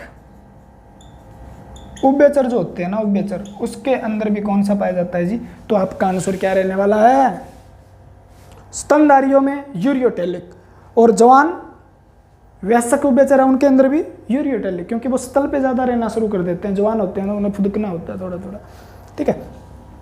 उसके बाद आपका लास्ट का बचता है, यानी यूरिया से भी कम जल चाहिए यूरिक एसिड को। नजर आ रहा है क्या जनाब यहाँ तक, ठीक है ना। ये लिस्ट टॉक्सिक है, सबसे कम जहरीला है, इन तीनों में से सबसे कम जहरीला है, सबसे कम, लिस्ट तो जानते हो आप, सबसे कम जहरीला है। अब ये सबसे कम जहरीला है तो इसको क्या चाहिए, बहुत ही कम मात्रा चाहिए, तो लिस्ट वाटर रिक्वायर्ड, यानी बहुत ही कम जल की आवश्यकता होती है। तो इसके द्वारा जो यूरिन के अंदर जो निकलेगा वो क्या निकलेगा जी, उसके क्या बोल देंगे, यूरिकोटेलिक बोल देंगे, खत्म हुई बात। क्या बोलेंगे, यूरिकोटेलिक। नजर आ रहा है यहाँ तक, ठीक है, तो इसे बोल देंगे यूरिकोटेलिक। तो यूरिकोटेलिक यानी बहुत ही कम जल की आवश्यकता होती है, जल ना के बराबर होना तो भी काम चल जाता है, क्योंकि इसका यूरिन जो होता है ना वो किसके माध्यम से निकलता है, पेस्ट के माध्यम से। यानी वहाँ पे जो, जैसे यहाँ पे लिख देता हूँ मैं, इसका एग्जांपल क्या है देखो, रेप्टाइल, इस बात को यहाँ लिख देता हूँ मैं, देखो ये किस में पाया जाता है, रेप्टाइल में पाया जाता है, यानी सरीसृप, रेंग कर चलने वाले, क्रीपिंग करने वाले सरीसृप में पाया जाता है। और जी एवीज या बर्ड लिख लो आप सीधा, एवीज भूल जाओगे, बर्ड यानी पक्षियों में अंदर पाया जाता है। ये किस में पाया जाता है, पक्षियों में पाया जाता है। पक्षियों के ये किसके माध्यम से, यूरिन के माध्यम से निकलता ही नहीं है, ये किसके साथ है, उनका जो मतलब फेसिस है, यानी मल के द्वारा ये क्या करते हैं, यानी एक पेस्ट के रूप में, पेस्ट के रूप में ये क्या निकाल देते हैं, शरीर से बाहर निकाल देते हैं। यानी जिसे आप क्या बोलते हो, ठीक है ना, जो क्या बोला जाता है, बींट बींट बोलते हैं शायद पक्षियों को, ठीक है ना, ऐसा सा शब्द। तो उसके द्वारा उसके अंदर थोड़ी बहुत ही जल की जरूरत होती है, यानी यूरिक एसिड क्या है, फीसिस यानी मल के द्वारा क्या कर दिया जाता है, बाहर कर दिया जाता है। बहुत ही कम जल की आवश्यकता होती है। तो जहाँ पर कम जल की, पक्षियों को बहुत ही कम जल की आवश्यकता होती है, सरीसृप को भी, रेंगने वाले जो मतलब आपको मरुस्थल में भी पाए जाते हैं ना सरीसृप, रेंगने वाले जानवर, वहाँ पे पानी कहाँ पे है, पानी तो होता ही नहीं, फिर भी वो काम चला लेते हैं। यानी उनके अंदर यूरिक एसिड का उत्सर्जन होता है। उनके अंदर कौन सा उत्सर्जन तंत्र पाया जाता है, यूरिकोटेलिक पाया जाता है। कौन सा, यूरिकोटेलिक, ठीक है ना। तो जहाँ पर जल की आवश्यकता ज़्यादा, अमोनिया निकालेंगे, जल की आवश्यकता ज़्यादा तो जल में पाए जाएंगे, यानी जल में पाए जाने वाले मछली है उभयचर हो सकते हैं। आप कहोगे जिसमें जल की ज़्यादा मात्रा थोड़ी सी कम चाहिए अमोनिया से, उसके अंदर यूरियोटेलिक पाया जाएगा। और जिसको बहुत ही कम जल की आवश्यकता, जो मरुस्थल में बहुत ज़्यादा पाए जाते हैं, सरीसृप वगैरह, सांप वगैरह जो होते हैं वो मरुस्थल में भी पाए जाते हैं ना, यानी वहाँ पर बहुत ही कम जल की आवश्यकता होगी। जहाँ कम जल की आवश्यकता होगी उसके अंदर यूरिक एसिड होगा, यानी पक्षी वर्ग और सरीसृप वर्ग है उसके अंदर कौन सा पाएगा, यूरिकोटेलिक। तो ये बात कंफ्यूज करने वाली थी जनाब, तो कंफ्यूज करने वाली थी, लेकिन मैंने समझा दी, कोई दिक्कत नहीं है। लेक्चर देखते जाओ आप, मज़े लेते जाओ, बहुत अच्छा कंटेंट मिल रहा है मेरे हिसाब से। आपके हिसाब से कैसा मिल रहा है आप कमेंट में बता दीजिएगा, ठीक है। कहीं मुझे ये ना हो जाए मैं बहुत ज़्यादा पढ़ा रहा हूँ। आप रिस्पॉन्स देते रहिए, अपना लाइक कर दीजिए, डिसलाइक कर दीजिए, प्यार बनाए रखिए, ठीक है। और आपको इसे नोट्स चाहिए तो आप टेलीग्राम चैनल डिस्क्रिप्शन में दिया हुआ है, उसको ज्वाइन कर लीजिए। बहुत अच्छे अच्छे नोट्स आते रहते हैं आपके पास, प्यारे प्यारे नोट्स आपकी तरह, ठीक है। अगर आप प्यारे हो तो आपको प्यारे लगेंगे, क्योंकि खूबसूरत दुनिया उसी को लगती है जो अपने आप को खूबसूरत समझता है, ठीक है। तो आज के बाद अपने दिमाग में बहम डाल लो, मैं खूबसूरत हूँ, दुनिया खूबसूरत नज़र आने लगेगी, ठीक है ना। याद करो इस बात को, ठीक है। क्योंकि आपने सुना होगा जो बेईमान होता है उसे बेईमान ही बेईमान नज़र आते हैं, तो खूबसूरत जो होता है उसको खूबसूरत, यानी सोचना पड़ता है ये बात, मैं खूबसूरत हूँ, मैं तो नहीं हूँ, ठीक है, लेकिन मैं सोच लेता हूँ। क्योंकि अपनी तारीफ खुद भी कर लेनी चाहिए, कोई प्रॉब्लम नहीं। जहाँ किक मिले ना, खुशी मिले, बस हमें खुशी चाहिए। खुशी का मतलब हमें आनंद चाहिए जीवन में, वो कैसे भी मिले आप ले लो भाई, ठीक है ना, गलत काम करके नहीं। खुशी मिल रही है, मैं अपनी तारीफ खुद कर लिया करो, कोई प्रॉब्लम नहीं। दूसरा ना करे तो क्या है, अपने आप कर लो, और अपने आप कर लोगे तो अपने को खुशी मिलेगी। तारीफ की किसने की, हमने अपने आप की है भाई, ठीक है ना। अपने मियाँ मिट्ठू बनना, ठीक है ना, ट्रम्पेट वाला एक आता है, एडीएम है इंग्लिश के अंदर। अब देखो मैं बता देता हूँ आपको, अब हम चलते हैं ह्यूमन एक्सक्रीटरी सिस्टम पे। वो बात कंप्लीट हो गई हमारी, जहाँ से बहुत अच्छे अच्छे क्वेश्चन बनते हैं सिस्टम से, ठीक है। हमने अमोनिया के बारे में पढ़ लिया जी, यूरिया क्या होता है इसके बारे में पढ़ा जी, यूरिक एसिड कहाँ से आया जी, पढ़ा जी। क्रिएटिनिन कहाँ से आया, पढ़ा जी। ठीक है ना। कार्बन डाइऑक्साइड कहाँ से आई, पता, पढ़ा जी। ये चीज़ें हमने पढ़ ली। ठीक है। तो मानव उत्सर्जन तंत्र पढ़ेंगे अब हम, मानव उत्सर्जन तंत्र पढ़ेंगे हम। बिल्कुल छोटा सा टॉपिक है, 2 लेक्चर लगेंगे, सारे के सारे बस कंप्लीट कर देंगे और समझने के साथ साथ करेंगे। मानव उत्सर्जन से पहले मैं कुछ चीज़ें और बता देता हूँ आपको। क्या बता देता हूँ? मानव से पहले की बात है, आपसे पूछता है मानव जो है, ये बात मैं बाद में बताता, कंफ्यूज होते हैं आप तो ख़त्म करते हैं। आपको मानव वाला पढ़ना है तो इसके बाद पढ़ना आप, ठीक है। बाकी स्किप कर देना, आपकी मर्जी है। मैं तो कहता हूँ क्वेश्चन आते हैं 100% आते हैं, 101% आते हैं, ठीक है, तभी तो पढ़ा रहे हैं। फालतू का पढ़ाने का मज़ा ही क्या है। तो मेरे प्यारे दोस्तों, बात यहाँ से शुरू होती है। आपसे पूछेगा मानव के अंदर, यानी मानव के अंदर मुख्य उत्सर्जी अंग कौन सा है, अंग कौन सा है, ठीक है। ह्यूमन मेजर एक्सक्रीटरी ऑर्गन कौन सा है जनाब?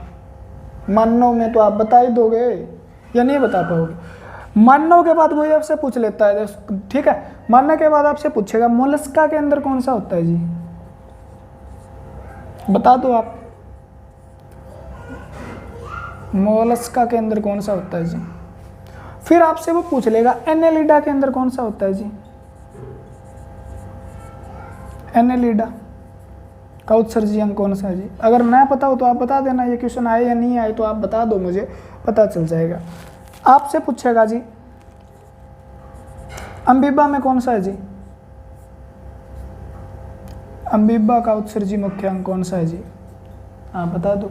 आपसे पूछेगा जी फ्लैट वॉर्म में कौन सा है जी, फ्लैट वॉर्म में,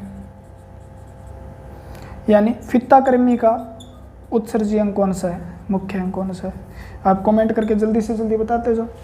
फ्लैट वॉर्म के बाद आता है आपका फित्ताकृमि। फ्लैट का मतलब फित्ता, यानी फित्ते की तरह होते हैं, जैसे आपका इंची टेप होता है ना, उसी की तरह इसकी आकृति होती है, ठीक है। वॉर्म का मतलब है कीड़ा, ठीक है ना। तो उसी प्रकार उसकी तरह एक कीड़ा होता है, छोटे छोटे जो मतलब फित्ते की तरह होते हैं। फित्ते का मतलब इंची टेप जिसे बोलते हो आप, नापने के लिए जिसका प्रयोग किया जाता है उसे बोलते हैं फित्ता, ठीक है ना। फित्ता फुट से बना है वैसे ये, ठीक है। फित्ता शब्द अपने आप हमने डिस्कवर किया इसको। अगर ये बात हो जाती है आपकी तो आपसे पूछा जाता है सिलिट्रेंटा क्या होता है। सिलिट्रेंटा में कौन सा होता है, सिलिट्रेंटा, ठीक है ना। बस इससे ज़्यादा नहीं पूछेगा। सिलिट्रेंटा में कौन सा है, तो आपको आंसर क्या देना है जी। मानव का मुख्य उत्सर्जी अंग कौन सा है, तो आपका आंसर देना जी आपका उत्सर्जी अंग, मुख्य जो अंग है ना वो किडनी है। क्या जी, किडनी है। किडनी को आप वृक्क बोलते हो जी, क्या बोलते हो जी, वृक्क बोलते हो। वृक्क के साथ साथ आप गुर्दे भी बोलते हो जी, ठीक है ना। और इसका एक नाम अलग भी है जी, जिसे रीनल भी कहा जाता है, यानी रीनल भी कह दिया जाता है कहीं कहीं पे। तो ये शब्द किडनी के लिए प्रयोग होते हैं। यानी वृक्क, गुर्दे, किडनी एक ही चीज़ है। किसी को नहीं पता हो तो, लेकिन इतने बेवकूफ़ तो हो नहीं आप जिसको पता ना हो भी किडनी गुर्दे एक ही चीज़ है, ठीक है ना। यानी गंगाधरी शक्तिमान है, वृक्क, किडनी, गुर्दे, रीनल।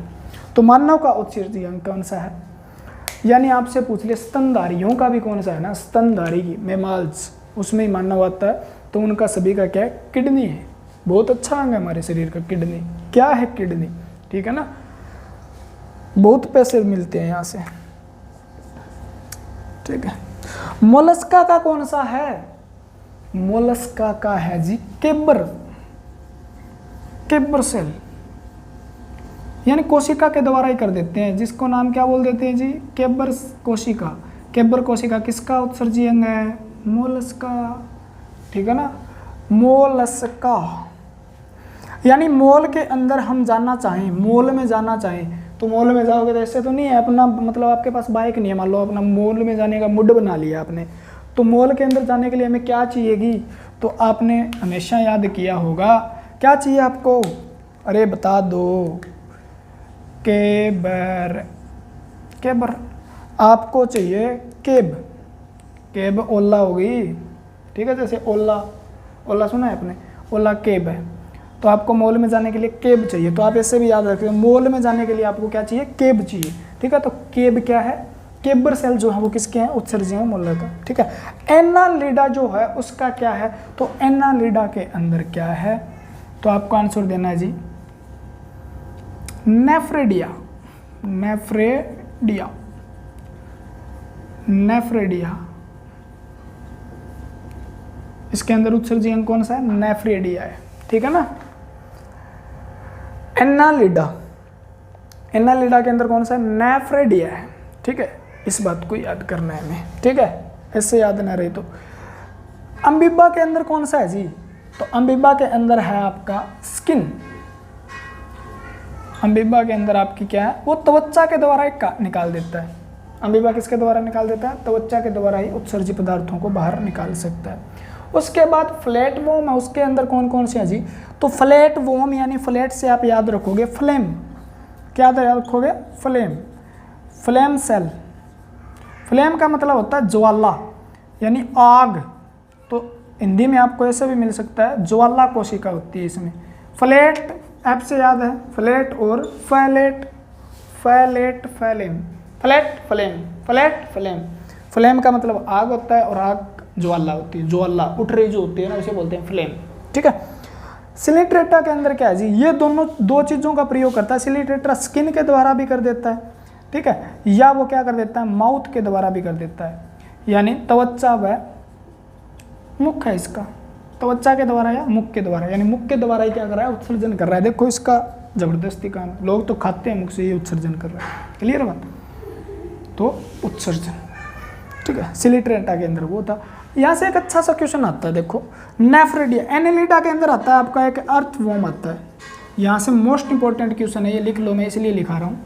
अर्थवॉर्म जिसे क्या बोलते हो आप, केंचुआ बोलते हो, केंचुआ, केंचुआ का उत्सर्जी अंग कौन सा, तो इसका भी क्या है, क्योंकि ये एनालिडा में आता है तो नेफ्रेडिया लिख लेना, इसका देना क्या लिख लेना, नेफ्रेडिया, क्योंकि ये एनालिडा का है, किस संग में आता है, एनालिडा, एनालिडा। अर्थवॉर्म, अर्थ के अंदर रहने वाला कीड़ा, जमीन के अंदर, जिसे क्या बोलते हैं, केंचुआ, ये हमारा क्या है, मित्र है, मित्र कीड़ा ये, ठीक है ना, यानी किसान का मित्र किसे कहा जाता है, केंचुआ को कहा जाता है, ठीक है ना। बहुत भूमि को फर्टाइल बना देता है, ठीक है ना, उपजाऊ बना देता है। तो आपको याद रखना है, मानव में किडनी, मोलस्का, मोल में कैब, ठीक है ना। एनालिडा, एनालिडा नेफ्रेडिया, क्या याद रखना है, नेफ्रेडिया, नेफ्रॉन से याद रख लो इसको बात, ठीक है ना, नेफ्रॉन से।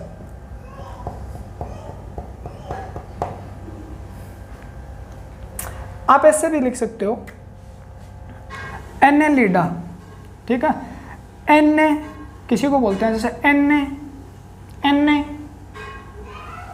लिडा को लिया, ठीक है ना, एने लिया, क्या लिया, नफा यानी फायदा लिया, नेफे लिया, क्या लिया, नफे लिया, ऐसे याद रख लो। इसने क्या लिया, नफे यानी मुनाफा लिया, ठीक है ना। एने लिया, क्या लिया, नफा लिया, नफा फायदा, फायदा लिया, ठीक है। तो ऐसे भी याद रख लो, ट्रिक वक्रिक अपने आप बना लेना, फायदा थोड़ा सा इतना हो सकता है आपको। अमीबा क्या है, स्किन है, उसके पास तो मतलब कोई अंग है ही नहीं, वो तो कोशिका ही है, कोशिका के ऊपर वाला ऐसा स्किन है उसका, ठीक है ना, तो उसके द्वारा बाहर कर रहा है, क्लियर है बात। फ्लैट से फ्लेम, फ्लैट फ्लेम फ्लैट, ठीक है ना। सिलिट्रेटा स्किन, तो याद रखोगे स्किन। केंचुआ का मोस्ट इंपॉर्टेंट याद रखना है आपको, तो आपका आंसर एनालिडा और केंचुआ का तो बहुत ज़्यादा इंपॉर्टेंट है, 99% इंपॉर्टेंट है यहाँ से, ठीक है। तो केंचुआ का नेफ्रेडिया होता है। अब हम पढ़ते हैं जी मानव उत्सर्जन तंत्र। मानव के अंदर उत्सर्जी पदार्थ कौन कौन से हैं, उत्सर्जन के बारे में बता दिया मैंने। मानव के अंदर उत्सर्जी पदार्थ कौन कौन से हैं, तो वो तो सभी के अंदर बताए थे पीछे तो मैंने। मानव में उत्सर्जी पदार्थ है जी कार्बन डाइऑक्साइड, हाँ जी है, वैक्स भी हो सकता है जी कुछ, चलो इस बात को बाद में पढ़ते हैं। यूरिया हो सकता है जी मानव के अंदर उत्सर्जी पदार्थ। और क्या है जी, यूरिक एसिड भी है जी, हाँ जी है, ठीक है। मानव के अंदर क्रिएटिनिन भी है जी, अब तो बताया था। मानव के अंदर बिलिरुबिन भी है जी, हाँ जी है। मानव के अंदर बिलिवर्डिन भी है, बिलिवर्डिन भी है जी, उत्सर्जित पदार्थ, हाँ जी है। तो ये है आपके शरीर में मोस्ट जो ज़्यादा पूछे जाते हैं। उसके बाद कुछ और भी है जी, क्या है जी, ठीक है। आपके शरीर से वैक्स भी निकाला जाता है कुछ, वैक्स यानी वैक्स जानते हो, एक गाढ़ा तरल पदार्थ है। आपके शरीर से अगर आपके शरीर में फैट ज़्यादा हो जाए वो उसको भी बाहर निकाला जाता है जी, हाँ जी। ऑयल आपके शरीर में ज़्यादा हो जाए तो उसको भी बाहर निकाला है जी, हाँ जी। एक्सेस अमाउंट हो जाए तो उसको भी, और आपके शरीर में NaCl ज़्यादा हो जाए तो उसको भी बाहर निकाला जाता है, सोडियम क्लोराइड को भी जी, ठीक है। आपके शरीर के अंदर जी ड्रग्स भी निकाली जाती है, आपके शरीर में आपने कोई दवाइयाँ वगैरह ली, औषधि वगैरह ली, वो भी बाहर निकाली जाती है। तो ये उत्सर्जित चीज़ें हैं जो हमारे शरीर से बाहर निकाली जाती है, ठीक है। तो इनको बाहर निकालने में जो अंग काम करते हैं उसका नाम क्या है, तो कार्बन डाइऑक्साइड में कौन काम करता है जी, फेफड़े काम करते हैं, आपके लंग्स काम करते हैं। मोस्ट इंपॉर्टेंट बात है, याद रख लो, कार्बन डाइऑक्साइड का उत्सर्जन करने के लिए फेफड़ों का सहारा लिया जाता है। ड्रग्स यूरिक एसिड और क्रिएटिनिन किसके द्वारा बाहर निकाले जाते हैं जी, किडनी के द्वारा। मोस्ट इंपॉर्टेंट बात है, वृक्क के द्वारा निकाले जाते हैं। कंप्लीट हुई बात, ठीक है ना। टाइम हो गया है लेकिन हम और पढ़ेंगे, टेंशन मत लो। बिलिरुबिन बिलिवर्डिन भी किसके द्वारा बाहर निकाले जाते हैं, किडनी के द्वारा, इसको भी याद रख लो आप। एक आप इससे भी यहाँ पे यूरोक्रोम भी लिख सकते हो यूरोक्रोम के कारण मूत्र का रंग पीला होता है, किडनी के द्वारा बाहर निकाले जाते हैं। लेकिन बिलिवर्डिन और बिलिरुबिन किसके द्वारा, यूरोक्रोम फीसिस यानी मल के द्वारा भी बाहर निकाले जाते हैं, ठीक है। ये हमारे शरीर के वेस्ट प्रोडक्ट हैं। वैक्स फैट ऑयल किसके द्वारा बाहर निकाले जाते हैं जी, त्वचा, ठीक है ना। ये किसके द्वारा, त्वचा के द्वारा। और त्वचा के अंदर क्या पाई जाती है जी, ऑयली ग्लैंड पाई जाती है, सीबेसियस ग्लैंड भी बोलते हैं, यानी तेलीय ग्रंथियां, उनके द्वारा हमारे शरीर के अंदर जो फैटी एसिड है, फैट है हमारे शरीर के अंदर, उसको बाहर निकाल दिया जाता है। सोडियम को भी किसके द्वारा जी, त्वचा के द्वारा, यानी नमक को। और वो भी किस, नमक को कौन निकालेगा, स्वेट ग्लैंड, यानी पसीने की ग्रंथियाँ, पसीने की ग्रंथियाँ। पसीने की ग्रंथियाँ क्या निकाल रही है, गर्मी चल रही है, आपको भी पता है। त्वचा के अंदर दो प्रकार की ग्रंथियां पाई जाती है मुख्य रूप से, एक को बोलते हैं स्वेट ग्लैंड, एक को सीबेसियस या ऑयली ग्लैंड भी बोल देते हैं, तेलीय ग्रंथियां या पसीने की ग्रंथियां। त्वचा के द्वारा क्या किया जाता है, तेल वगैरह को बाहर निकाला जाता है, एक्स्ट्रा हो गया है तो, और त्वचा से हमारा सोडियम क्लोराइड यानी नमक को भी बाहर निकाला जाता है, हमारे शरीर में ज़्यादा हो गया तो। ये चीज़ें किडनी के द्वारा, इनको तो हम पढ़ने वाले हैं। CO2 सबको जानते हैं, फेफड़ों के द्वारा। आपने कभी देखा होगा, इनके बारे में मैं बता दूं थोड़ा सा। तेलीय ग्रंथियां कहाँ पाई जाती है, तो तेलीय ग्रंथियां खत्म करते हैं, इनका जिक्र कभी नहीं आएगा आगे जाके पूरी बायोलॉजी के अंदर।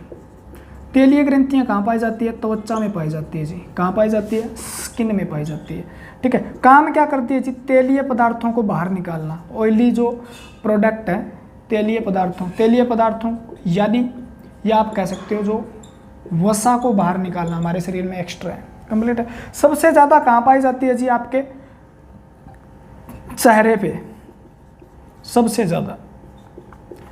ज़्यादा चेहरे पे पाई जाती है। और याद नहीं करना इसको, चेहरे पे पाई जाती है। कौन से पे जी, पसीने की ग्रंथियां और तेलीय ग्रंथियां नहीं पाई जाती आपके लिप्स पे, ठीक है ना, यानी आपके होठों पे तेलीय ग्रंथियां और पसीने की ग्रंथियां दोनों नहीं पाई जाती।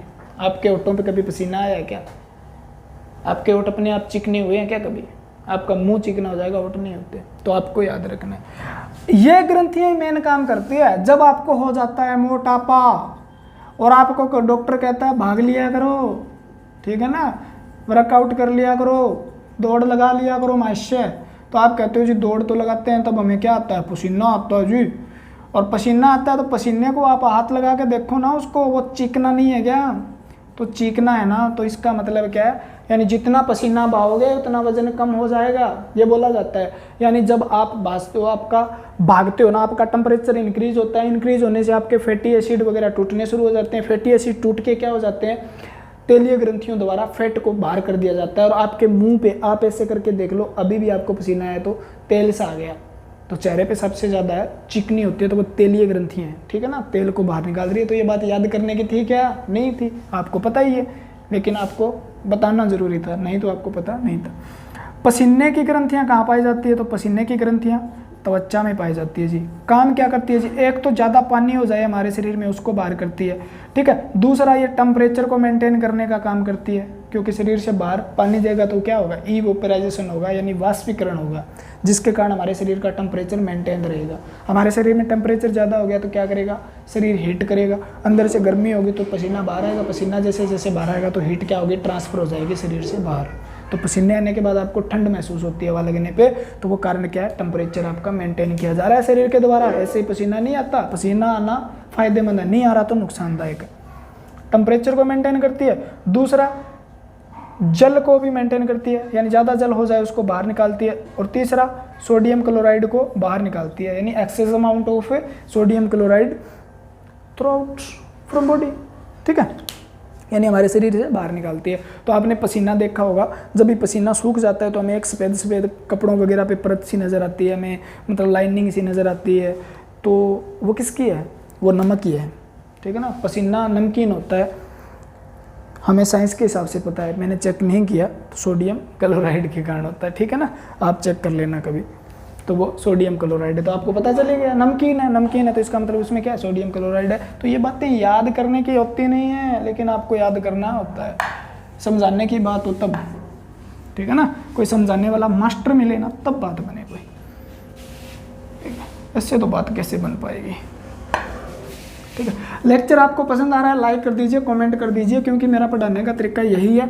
अगर आप ऐसे ही लेक्चर आगे चाहते हो तो ज़्यादा से ज़्यादा कमेंट करें, नहीं तो मैं एक दिन डिमोटिवेट हो जाऊंगा और लेक्चर शूट करने बंद कर दूंगा, ठीक है ना। मैं थक जाऊंगा, पसीना बहुत होता है भाई, ठीक है। और आपका एनर्जी का काम करते हैं हमारे लाइक कमेंट। आप कमेंट अच्छे से लिखते हो ना, बहुत मज़ा आता है, पढ़ के मज़ा आता है, ठीक है ना। पढ़ के मतलब एनर्जी बूस्ट सी हो जाती है। मैं फिर सोचता हूँ एक लेक्चर तो शूट और कर दिया जाए, ठीक है, कर दिया करो।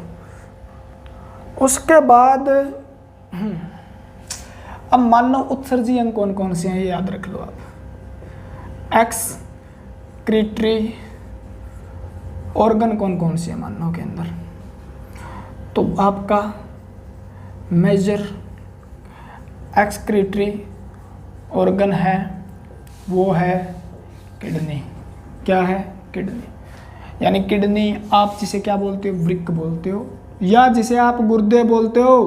क्या बोलते हो? गुर्दे बोलते हो। यानी मुख्य अंग जो है वो तो यह है किडनी। मुख्य मानव उत्सर्जी अंग गुर्दे हैं। किडनी के साथ साथ और कौन कौन से हैं जी? अन्य भी हैं। अन्य कौन कौन से हैं जी? अन्य भी हैं, इसका सहारा लगा रहे हैं भाई। तो आपका लीवर भी उत्सर्जन कर रहा है जी, हाँ जी कर रहा है। आपकी लीवर को छोड़ दो एक बार, अन्य के अंदर आप याद रखो। किडनी के बाद आपका याद रखना है आपको यूरेटर, यानी मूत्र नलिका, ये भी उत्सर्जी अंग का सहारा लगा रहा है। उसके बाद आपको लिखना है जी यूरेनरी ब्लैडर, यानी मूत्राशय। उसके बाद आपका सहारा लगा रहा है जी यूरेथ्रा, यानी मूत्र मार्ग। ये भी आपका क्या है? उत्सर्जी अंग। मुख्य जो है वो ये है, ठीक है। उसके बाद कुछ और भी हैं जो क्या कर रहे हैं? उत्सर्जन कर रहे हैं। तो लीवर भी है जी आपका, यानी यकृत भी किसी न किसी प्रकार से वो बिलरुबिन बिलवर्डिन को बाहर निकालने का काम कर रहा है जी। उसके बाद उत्सर्जी अंग बड़ी आंत भी है जी आपका, लार्ज इंटेस्टाइन भी है जी, इंटेस्टाइन बड़ी आंत है जी, ये भी उत्सर्जी अंग का काम कर रहे हैं। उसके बाद आपके मैंने बताया था जी फेफड़े भी हैं जी, लंग्स भी हैं। और उसके बाद त्वचा भी आपका उत्सर्जी तंत्र के अंदर कुछ ना कुछ भूमिका निभाती है, उत्सर्जन करते हैं। तो अब हमें पढ़ना होता है, इसके अंदर सबसे ज़्यादा पढ़ने वाली बात है ये है, ठीक है ना। क्या क्या पढ़ेंगे हम? फिल्ट्रेशन ऑफ ब्लड पढ़ेंगे, यानी रक्त का शुद्धिकरण पढ़ेंगे। इसके अंदर रक्त का शुद्धिकरण, मूत्र का निर्माण पढ़ेंगे। मूत्र का निर्माण पढ़ने वाले हम किस प्रकार से हुआ, ठीक है ना। और उसके बाद यूरिनेशन वगैरह यानी यूरिन ब्लैडर क्या है, इन चीज़ के बारे में पढ़ेंगे। यानी किडनी क्या है, किस प्रकार से क्वेश्चन आते हैं, किडनी के अंदर नेफ्रॉन क्या है, उसके फंक्शन क्या है, ठीक है, उसका स्ट्रक्चर क्या है, एनाटॉमी वगैरह सारा कुछ पढ़ेंगे। उसके बाद हम यूरिनरी ब्लैडर के बारे में किस प्रकार से क्वेश्चन आते हैं, फिर यूरिन से कैसे, यूरिन का पीला रंग किस प्रकार से है, ये सारी चीज़ें हम पढ़ने वाले हैं। तो आपको टेंशन लेने का नहीं, टेंशन देने का है। और हम टेंशन देंगे ना दूसरे को, तभी कामयाब हो पाएंगे। यानी आप इतना पढ़ो, इतना पढ़ो, इतना पढ़ो, दूसरे को टेंशन होने लगे, बस ये कामयाब हो जाएगा, मैं रह जाऊंगा। एक दूसरे को मतलब मोटिवेट करो आप। कंपटीशन की भावना होनी चाहिए। हो सकता है तो आप 2 से 3 बंदे इकट्ठे होके पढ़ो। अपने आप को एक दूसरे से जलन होती है ना, तब जाके। मैं तो जलन नहीं करता जी, अरे कोई भी बंदा नहीं है जो जलन न करे, और जलन न करेगा तो वो मतलब बहुत शांत आदमी है, उसे कुछ नहीं चाहिए, ठीक है ना। फिर तो भगवा धारण कर लो, ठीक है ना, टेंशन नहीं है। लेकिन आपको कुछ चाहिए ना, तो जलन जरूरी है, जिलस जरूरी है। क्यों जरूरी है? क्योंकि दूसरा ज़्यादा पढ़ रहा है, मैं उससे ज़्यादा पढ़ूंगा। वो मेहनत कर रहा है, मैं उससे ज़्यादा मेहनत करूँगा। वो कमा रहा है, उससे ज़्यादा कमाऊँगा। तो ये जलन ही है, और तो क्या है, ठीक है ना। तो आप जलो, जल के फिर रीस करो उसकी, तब जाके कामयाब हो पाओगे। कंपटीशन बनाओ, तेरे से मैं ज़्यादा पढ़ूंगा, ठीक है ना। लाइब्रेरी वगैरह में बात होती क्या, दूसरा पढ़ रहा है मैं पढ़ूँ, दूसरा पढ़ रहा है मैं भी पढ़ूँ, तो आप पढ़ पाते हो। तो ये वो कंपटीशन होना चाहिए आपके अंदर, मतलब दूसरे से ज़्यादा पढ़ना है, तब आप कामयाब होगे। क्योंकि 20 लाख बंदे पेपर देते हैं और पोस्ट होती है 4-5 हज़ार। कितना आगे निकलना है आपको दूसरों से। वो नहीं पढ़ रहा है यार, हमें क्या ज़रूरत है, तो वो लगेगा भी नहीं तेरे को क्या ज़रूरत है, ठीक है ना। तो हमें पढ़ना चाहिए और रेगुलर पढ़ना चाहिए। क्योंकि पेपर कब होंगे, कई कमेंट आते हैं पेपर कब होंगे सर, आप क्यों पढ़ा रहे हो। जिस दिन पेपर होंगे उस दिन आपका सिलेक्शन होगा क्या। पेपर आज हो जाए, पेपर कल हो जाए, आपका फायदा है क्या उसमें, आपका नुकसान है। कल पेपर हो गया, आपका तो क्लियर होना नहीं है। क्यों नहीं होना है, हो भी सकता है ना, हो सकता है, लेकिन आप बहुत ज़्यादा पढ़े हो, मेहनत किए, तब हो सकता है। लेकिन आप अगर मेहनत नहीं करते हो, पेपर क्लियर करने के अगर काबिल नहीं हो ना, तो कल पेपर होने में फ़ायदा नहीं है। फिर आपका पेपर काफ़ी दिन बाद होना, तब फायदा होगा। क्योंकि आज फॉर्म निकला है, वो दोबारा कितने साल बाद निकलेगा आपको नहीं पता है। आज जो पोस्ट भरी गई वो आपके लाइफ से तो निकल गई ना। यानी आज 5000 इंस्पेक्टर ले लिए, आपको तो दोबारा वो 5000 के मौका नहीं मिला ना। यानी 5 और 5, अगर आप दूसरा मौका चाहते हो तो 5 ईयर 5 और दूसरा 10 होते ना, यानी 5000 गए। और 1 साल बाद भर्ती आए, 2 साल बाद आए, तो इतनी लंबी तैयारी भी नहीं हो पाएगी आपसे। तो आप ध्यान रखो इस बात का, हमें पेपर के लिए तैयार होना है। पेपर कब होगा हमें मतलब ही नहीं है, हमें उस दिन का इंतजार होना चाहिए जिस दिन मैं खड़ा होकर कह सकूं मैं आज पेपर क्लियर कर सकता हूं, ये पेपर मैं क्लियर कर सकता हूं। तब हमें कॉन्फिडेंस होना चाहिए। प्रैक्टिस सेट में हमें सबसे ज़्यादा, आप 10 बंदे पढ़ते हो, उनमें से आपके सबसे ज़्यादा नंबर आ रहे हैं ना, तो ये मत सोचना मैं बहुत ज़्यादा इंटेलिजेंट हूँ। आप 100 बंदों के अंदर पेपर लगा के देखो, उसमें आप फर्स्ट आ रहे हो तो थोड़ा सा मान लो भी 100 वाला भी बात है। क्योंकि 1 लाख के पीछे 1000 पोस्ट हैं, ठीक है ना। तो अंदाज़ा लगाओ आप। आज हम पढ़ना शुरू कर ही देते हैं। फिर किडनी, जिसका नाम है वृक्क, जिसका नाम है गुर्दे। मानव का सबसे क्या है, मेजर एक्सक्रीटरी ऑर्गन है। यानी मानव का क्या है, मुख्य उत्सर्जी अंग है। क्या है जी, 1 पेयर होता है जी, एक जोड़ा। किस में पाया जाता है, जोड़े में पाया जाता है, एक जोड़ा। संख्या 2 होती है जी, कितनी होती है, 2 होती है, ठीक है। कितने नंबर है इसके, 2 नंबर है जी, ठीक है। दूसरा, नाइट्रोजन युक्त पदार्थों को बाहर करने का काम करता है, वो फंक्शन में पढ़ा दूंगा मैं, ठीक है ना। तो एक जोड़ा होता है जी। शेप कैसी होती है जी, बीन शेप होता है, बीन शेप। बीन का मतलब होता है जी फलीनुमा आकृति, आप ऐसे कह सकते हो राजमा, राजमा, ठीक है ना, जैसी आकृति का होता है ये बीन शेप। या फली, फली जानते हो आप, बीन ऐसे होती है, इस प्रकार की आकृति का होता है, ठीक है ना, ऐसी आकृति का होता है, क्लियर है ना। इसे कहते हैं किडनी, इसे कहते हैं किडनी, ठीक है। जैसा उस राजमा का रंग होता है ना, राजमा खाया होगा आपने, अरे एक मतलब जैसे आपका मान लो मूंग होता है ना, वैसी आकृति का एक बड़ा सा होता है, ठीक है ना, क्या होता है, बड़ा होता है, उसे राजमा बोलते हैं। अगर ये बात क्लियर हुई तो राजमा का रंग जैसा होता है उसका रंग ऐसा होता है, यानी रेडिश ब्राउन रंग होता है इसका जनाब, यानी लाल भूरा रंग होता है किडनी का। आपसे किडनी का रंग पूछे तो आपका आंसर क्या देता है, लाल भूरा होता है।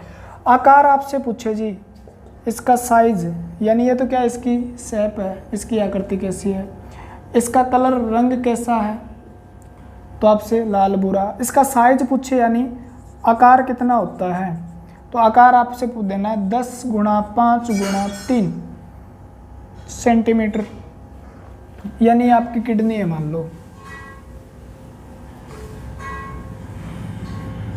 अरे क्या है यार, किडनी नहीं बन रही मेरे से, ये किडनी है। अगर ये पूछे ये से कितनी है तो इसकी लगभग 3 से 4 सेंटीमीटर इसकी क्या होती है, विड्थ, ठीक है ना। आपसे पूछो मोटाई कितनी होती है तो किडनी है तो नहीं है, अभी फ्लैट सी है, यानी ये क्या है, इसकी मोटाई है, तो इसकी मोटाई कितनी होती है तो आपको आंसर देना, सॉरी इसकी अगर ये पूछे चौड़ाई कितनी है 5, ये पूछे इसकी मोटाई कितनी है तो 3 सेंटीमीटर है, और आपसे पूछे इसकी लंबाई लेंथ कितनी है तो ये 10 सेंटीमीटर लंबी होती है, तो 10 गुणा 5 गुणा 3 पूरा इसका आकार हो गया, ठीक है ना। 10 सेंटीमीटर लंबी होती है, ठीक है, 10 सेंटीमीटर लंबी होती है। उसके बाद इसकी क्या है, विड्थ जो होती है वो 5 है, और इसकी जो थिकनेस है वो कितनी है, 3 सेंटीमीटर के अप्रोक्सीमेट होती है, तो आकार। फिर उसके पूछेगा आपसे इसका वेट कितना होता है, तो वेट 120 से लेकर 170 के बीच होता है इसका, यानी अप्रोक्सीमेट 150 ग्राम कर सकते हो आप, यानी इसका वजन कितना होता है 120 से लेकर 170 ग्राम तक पाया जाता है, यानी 150 ग्राम अप्रोक्सीमेट डाल सकते हो जहाँ पर क्वेश्चन आए, ठीक है ना। ये किडनी थी आपकी, ठीक है। उसके बाद किडनी जो होती है कहाँ स्थित होती है, इसकी लोकेशन क्या होती है, इसकी लोकेशन क्या होती है, आपसे पूछे इसकी लोकेशन क्या है तो आपको आंसर देना है रेट्रो पेरिटोनियल कैविटी में स्थित होती है जनाब, यानी पश्च पेरिटोनियल। पेरिटोनियल क्या है मैं बताता हूँ आपको, गुहा में स्थित होती है। आपका शरीर ये मान लो आपका शरीर है, ये आपका शरीर है मान लो, ठीक है, ये आपका शरीर है, ठीक है, ये मतलब कोई जिम वाले का शरीर है, मतलब उसकी जो सीना है ना थोड़ा चौड़ा है, ठीक है। अब ये भाग आपका होता है खोखला, पूरा का पूरा इतना भाग अंदर से, इतना भाग क्या खोखला होता है, जैसे सिलियक कैविटी बोलते हैं पूरे भाग को, ठीक है। यानी इस भाग के अंदर फिर क्या है, डायफ्राम होता है एक, ये ऊपर वाले भाग को थ्रोसिस यानी वक्स कैविटी बोल देते हैं, और नीचे वाले को उदर गुहा बोल देते हैं, एब्डोमिनल कैविटी। और इसके बाहर एक यहाँ से लेयर होती है, ठीक है ना, ये लेयर होती है यहाँ से, ये एक परत है जिसका नाम है पेरिटोनियल लेयर। इसका नाम क्या है, पेरिटोनियल लेयर, ठीक है। ये लाइनिंग होती है जो क्या करती है, प्रोटेक्शन देती है अंगों को, ठीक है, ताकि जाकर यहाँ पर वो टच ना हो सके। तो ये वाली यहाँ से क्या हो रही है, थोड़ी सी ऐसे उभर रही है ऊपर, मान लो यहाँ से डायफ्राम के नीचे से थोड़ा सा भाग उभरा हुआ है, ठीक है। और यहाँ पर आपकी स्थित होती है किडनी, एक यहाँ पे और एक यहाँ पे आपकी किडनी होती है, यानी रेट्रो का मतलब पीछे होती है किसके, पेरिटोनियल के। तो ये क्या है आपके रेट्रो पेरिटोनियल कैविटी के अंदर। सीधा पूछ ले किस गुहा में स्थित होती है तो आपका आंसर क्या रहेगा, एब्डोमिनल कैविटी। आपको आंसर देना है जी उदर गुहा में स्थित होती है, उदर गुहा में दोनों तरफ किडनी, ये होती है आपकी किडनी। पीछे वाला भाग जो है ना, जहां पर आपके फ्लोटिंग रिब्स होते हैं, दो तैरती हुई, मैंने कंकाल तंत्र पढ़ाया था भाई, ठीक है ना। नीचे वाले जो तैरती हुई रिब्स है ना दो, ठीक है ना, जो आगे किसी से जुड़ी नहीं होती, स्टेरनम से नहीं जुड़ी होती, आगे आके लास्ट के जो 11वां और 12वां जो है ना रिब्स का पेयर है, उस वो सुरक्षा देती है किडनी को। यानी इसके पीछे रिब्स होती हैं, ठीक है ना, इसके पीछे इस प्रकार से रिब्स होते हैं। किडनी का दर्द पीछे होता है, किडनी स्टोन होती है, पीछे दर्द होता है, ठीक है ना। तो वो वाला भाग है, यानी उदर गुहा में बैक साइड में स्थित होती है हमारे शरीर के, और ये इसको प्रोटेक्शन देती है। तो आपसे पूछा जाता है किडनी की सुरक्षा कौन सी परत करती है, तो आपको आंसर क्या देना है, पेरिटोनियल क्या पाई जाती है इस पे, एक मेम्ब्रेन झिल्ली पाई जाती है, वो क्या करती है, इसकी सुरक्षा करती है। क्लियर हुआ क्या? अरे अगर ये क्लियर हुआ तो बात में दम रह गया आप तो, ठीक है। फिर पढ़ते हैं हम किडनी के फंक्शन क्या है। क्लास लंबी चल रही है, मज़े आ रहे हैं, मेरे को पढ़ाने में बहुत मज़े आते हैं, ठीक है ना। मैं पढ़ाता हूँ, पूरे मज़े लेके पढ़ाता हूँ, ठीक है, पूरे आनंद मुझे मतलब एक खुशी से प्राप्त होती है, जिस प्रकार साधु को साधना में होती है ना, वैसे मेरे को पढ़ाने में मस्त, ठीक है ना। आपको जिस दिन होनी शुरू हो गई, आप कहोगे जी हमें भी मज़ा आना शुरू हो गया। फंक्शन, इसके कार्य क्या हैं, इसके कार्य क्या हैं? किडनी से कोई रह तो नहीं गई बात, डायफ्राम के नीचे है ये, याद कर लो, 150 ग्राम की है, ये इतना है, 10 आधा 5 इससे आधा 2.5 याद करते हैं। रेडिस्ट लाल बुरा होता है, सबको पता है, आंखें बंद करके एक बार याद करो, मेमोराइज करो, किडनी आपने कहीं देखी है, उसका रंग कैसा है, लाल बुरा। आकार कैसा है जी, सबको पता है, किडनी ऐसी होती है, राजमा जैसा। आपको पता है किडनी 2 होती है, क्योंकि कभी यार एक किडनी निकाल भी दे तो बंदा आराम से जी सकता है, लेकिन मज़े नहीं ले सकता, ठीक है ना, पैकी सेक्की नहीं लगा सकता। मुख्य उत्सर्जन का सबको पता है, उत्सर्जन का यूरिन का निर्माण करती है ये, तो सबको पता है। तो ये बातें याद करने वाली कहाँ थी भाई, आप भी बता दो। इसके कार्य क्या है जी, एक तो ये रेगुलेटरी की तरह काम करती है, एक तो ये रेगुलेशन बनाती है, यानी कोई चीज़ को, रेगुलेशन को क्या बोलेंगे भाई, बैलेंस कर मान लो आप, ठीक है ना, समानता करती है कोई चीज़ में, ऊपर नीचे नहीं होने देती, बैलेंस, ठीक है ना। दूसरा क्या करती है जी, दूसरा रिमूवल का काम करती है, ठीक है। और तीसरा क्या करती है जी, एंडोक्राइन की तरह काम करती है, एंडोक्राइन की तरह, यानी ये अंतःस्त्रावी ग्रंथि की तरह भी काम करते हैं कुछ भाग इसका, अंतःस्त्रावी। तो रिमूवल यानी अरे बाहर निकालना, उत्सर्जन लिख लो, उत्सर्जन के रूप में किस काम करेगी, समानता।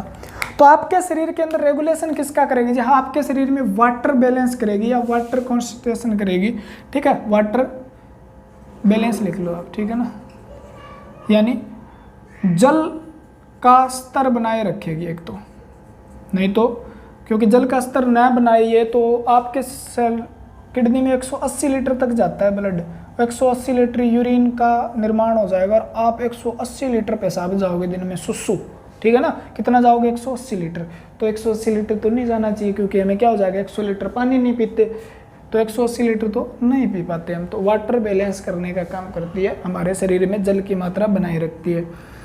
आयन बैलेंस करती है, आयन जो होते हैं, potassium ion, sodium ion, chlorine ion, ठीक है ना,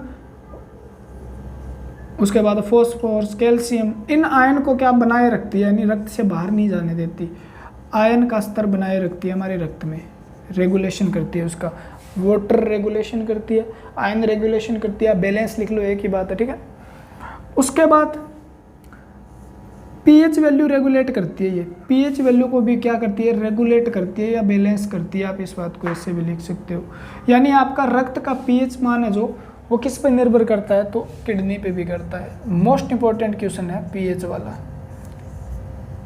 रक्त का पीएच वैल्यू कौन रेगुलेट कर रहा है, तो आपको जी ये कर रहा है। तीसरा काम, ये काम करके ये क्या कर रही है, उत्सर्जन का काम कर रही है।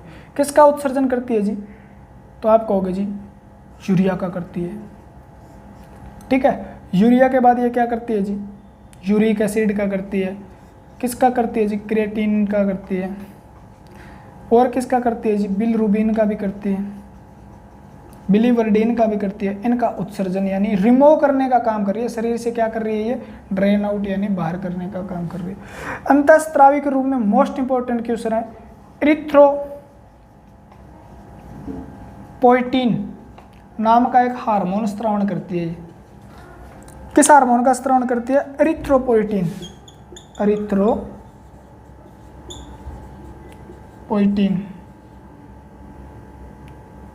पोइटिन हार्मोन का स्रावण करती है, ठीक है ना।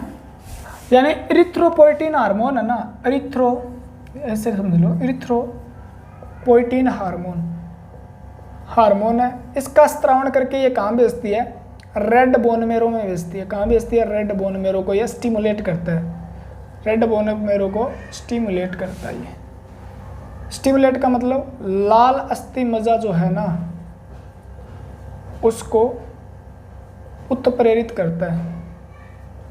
अगर उसको उत्प्रेरित करता है तो वो क्या करती है? आरबीसी का निर्माण करती है। आरबीसी का फॉर्मेशन करने में कौन सा हार्मोन सहायक है? तो आपका आंसर क्या रहना चाहिए? ठीक है ना, इरिथ्रोपोइटिन। कौन सा आंसर रहना चाहिए? इरिथ्रोपोइटिन। ठीक है, तो बात अगर कंप्लीट हुई। इरिथ्रोपोइटिन क्या करता है? रेड बोन मेरो पर क्या करता है? उसको स्टिमुलेट करने का काम करता है, उसको उत्प्रेरित करता है। और उसको उत्प्रेरित करने के बाद आरबीसी का निर्माण करने में भी किडनी सहायक है। ठीक है ना, आरबीसी का निर्माण करने में भी क्या है? किडनी सहायक है। यानी रेड ब्लड सेल है वो किसमें बनेंगे? इसी के कारण बनेंगे जनाब। ठीक है ना, बाकी हमारे शरीर में उत्सर्जन का काम करेगी। आप कहोगे जी फिल्ट्रेशन तो बताया नहीं। अरे बताऊंगा, फिल्ट्रेशन का मतलब रिमूवल उत्सर्जन का ही तो है। फिल्ट्रेशन तभी तो होगा जब क्या होगा? उत्सर्जन होगा, अनेक चीज़ों को बाहर कर दिया जाएगा।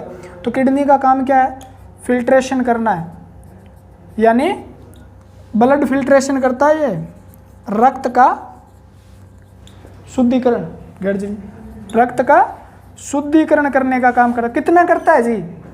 180 litre per day. 180 litre per day करता है, यानी एक दिन में 180 लीटर रक्त का फिल्ट्रेशन कर देता है।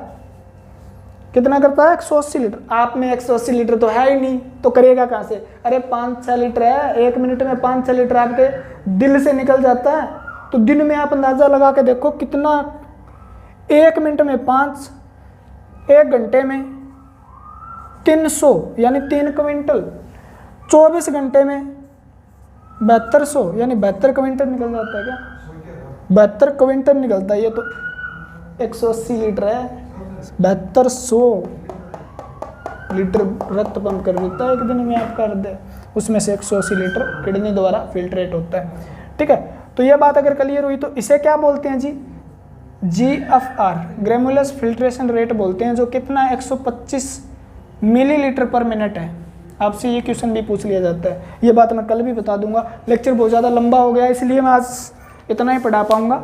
ठीक है, फिल्ट्रेशन क्या है, किडनी किस प्रकार से करेगी, किडनी के अंदर नेफ्रॉन क्या है। ठीक है, तो किडनी का एक बात तो और लिख ही लो आप, अच्छी सी बात है। किडनी एक तो आरबीसी में भी सहायक है, ये बात आरबीसी का निर्माण करने में सहायक है। लेकिन आप ये बात जरूर लिख लो, किडनी की सबसे, ये बात तो लास्ट में लिखा देनी चाहिए मेरे को मतलब हो रहा है, थोड़ा सा फील हो रहा है। किडनी की जो फंक्शनल एंड स्ट्रक्चरल यूनिट है ना, यूनिट जो है, यानी कार्यात्मक व संरचनात्मक इकाई जो है ना, वो क्या है? तो आपको याद करना है, वो इकाई है जी आपकी नेफ्रॉन। क्या है? नेफ्रॉन, यानी इसे हिंदी में नेफ्रॉन भी बोलते हैं, वृक्काणु भी बोलते हैं। वृक्क से रिलेटेड है वृक्काणु। ठीक है, और नेफ्रॉन से आप याद रखना, स्टडी ऑफ किडनी क्या होता है? स्टडी ऑफ किडनी, यानी किडनी का अध्ययन क्या कहलाता है? तो नेफ्रोलॉजी कहलाता है। क्या कहलाता है? नेफ्रोलॉजी कहलाता है। ये बात भी याद रखनी है आपको। नेफ्रॉन क्या है? जो स्मॉलेस्ट यूनिट ऑफ किडनी है, सबसे छोटी इकाई है किडनी की। दूसरी बात, नेफ्रॉन से में याद रखना है नेफ्रोलॉजी। नेफ्रोलॉजी क्या है? किडनी का अध्ययन है। स्टडी ऑफ किडनी को क्या बोलते हैं? हम नेफ्रोलॉजी बोलते हैं। ठीक है, तो नेफ्रोलॉजी के अंदर किडनी का अच्छे से अध्ययन किया जाएगा। कल हम पढ़ने वाले हैं किडनी के फंक्शन के बारे में, यूरिन का फॉर्मेशन किस प्रकार से होता है, यूरिन के अंदर क्या क्या पाया जाता है, नेफ्रॉन है क्या, डीसीटी, पीसीटी, हेले ऑफ लूफ क्या है, ठीक है। उसके बाद बोवेन कैप्सूल क्या है, उसके बाद में आप ग्रेनुल्स पढ़ोगे, उसके बाद किडनी का कॉर्टेक्स, मेडुला, सलाइवस वगैरह वगैरह वगैरह बहुत कुछ पढ़ेंगे, ठीक है ना। तो आज के लिए हम विदा लेते हैं, कल फिर मिलेंगे। लेक्चर पसंद आया तो लाइक कर दीजिए, शेयर कर दीजिए और कमेंट करके बताइए हमें कैसा मज़ा आया या नहीं आया। नहीं आया तो कोई दिक्कत नहीं है, डिसलाइक कर दीजिए, हमें कोई प्रॉब्लम नहीं है। प्रॉब्लम आपको होनी चाहिए क्योंकि आप पढ़ रहे हो। आपको अगर अच्छा नहीं लगता है तो आप लेक्चर कभी मत देखना, क्योंकि जो चीज़ हमें अच्छी नहीं लगती वो अक्सर क्या होती है, अच्छी तो होती है लेकिन हम पहचान नहीं पाते।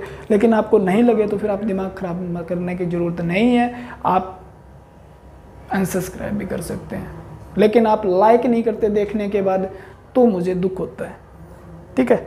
तो आज के लिए इतना ही, धन्यवाद। भगवान आपको लंबी उम्र दे और जल्दी से जल्दी नौकरी दे। जय हिंद।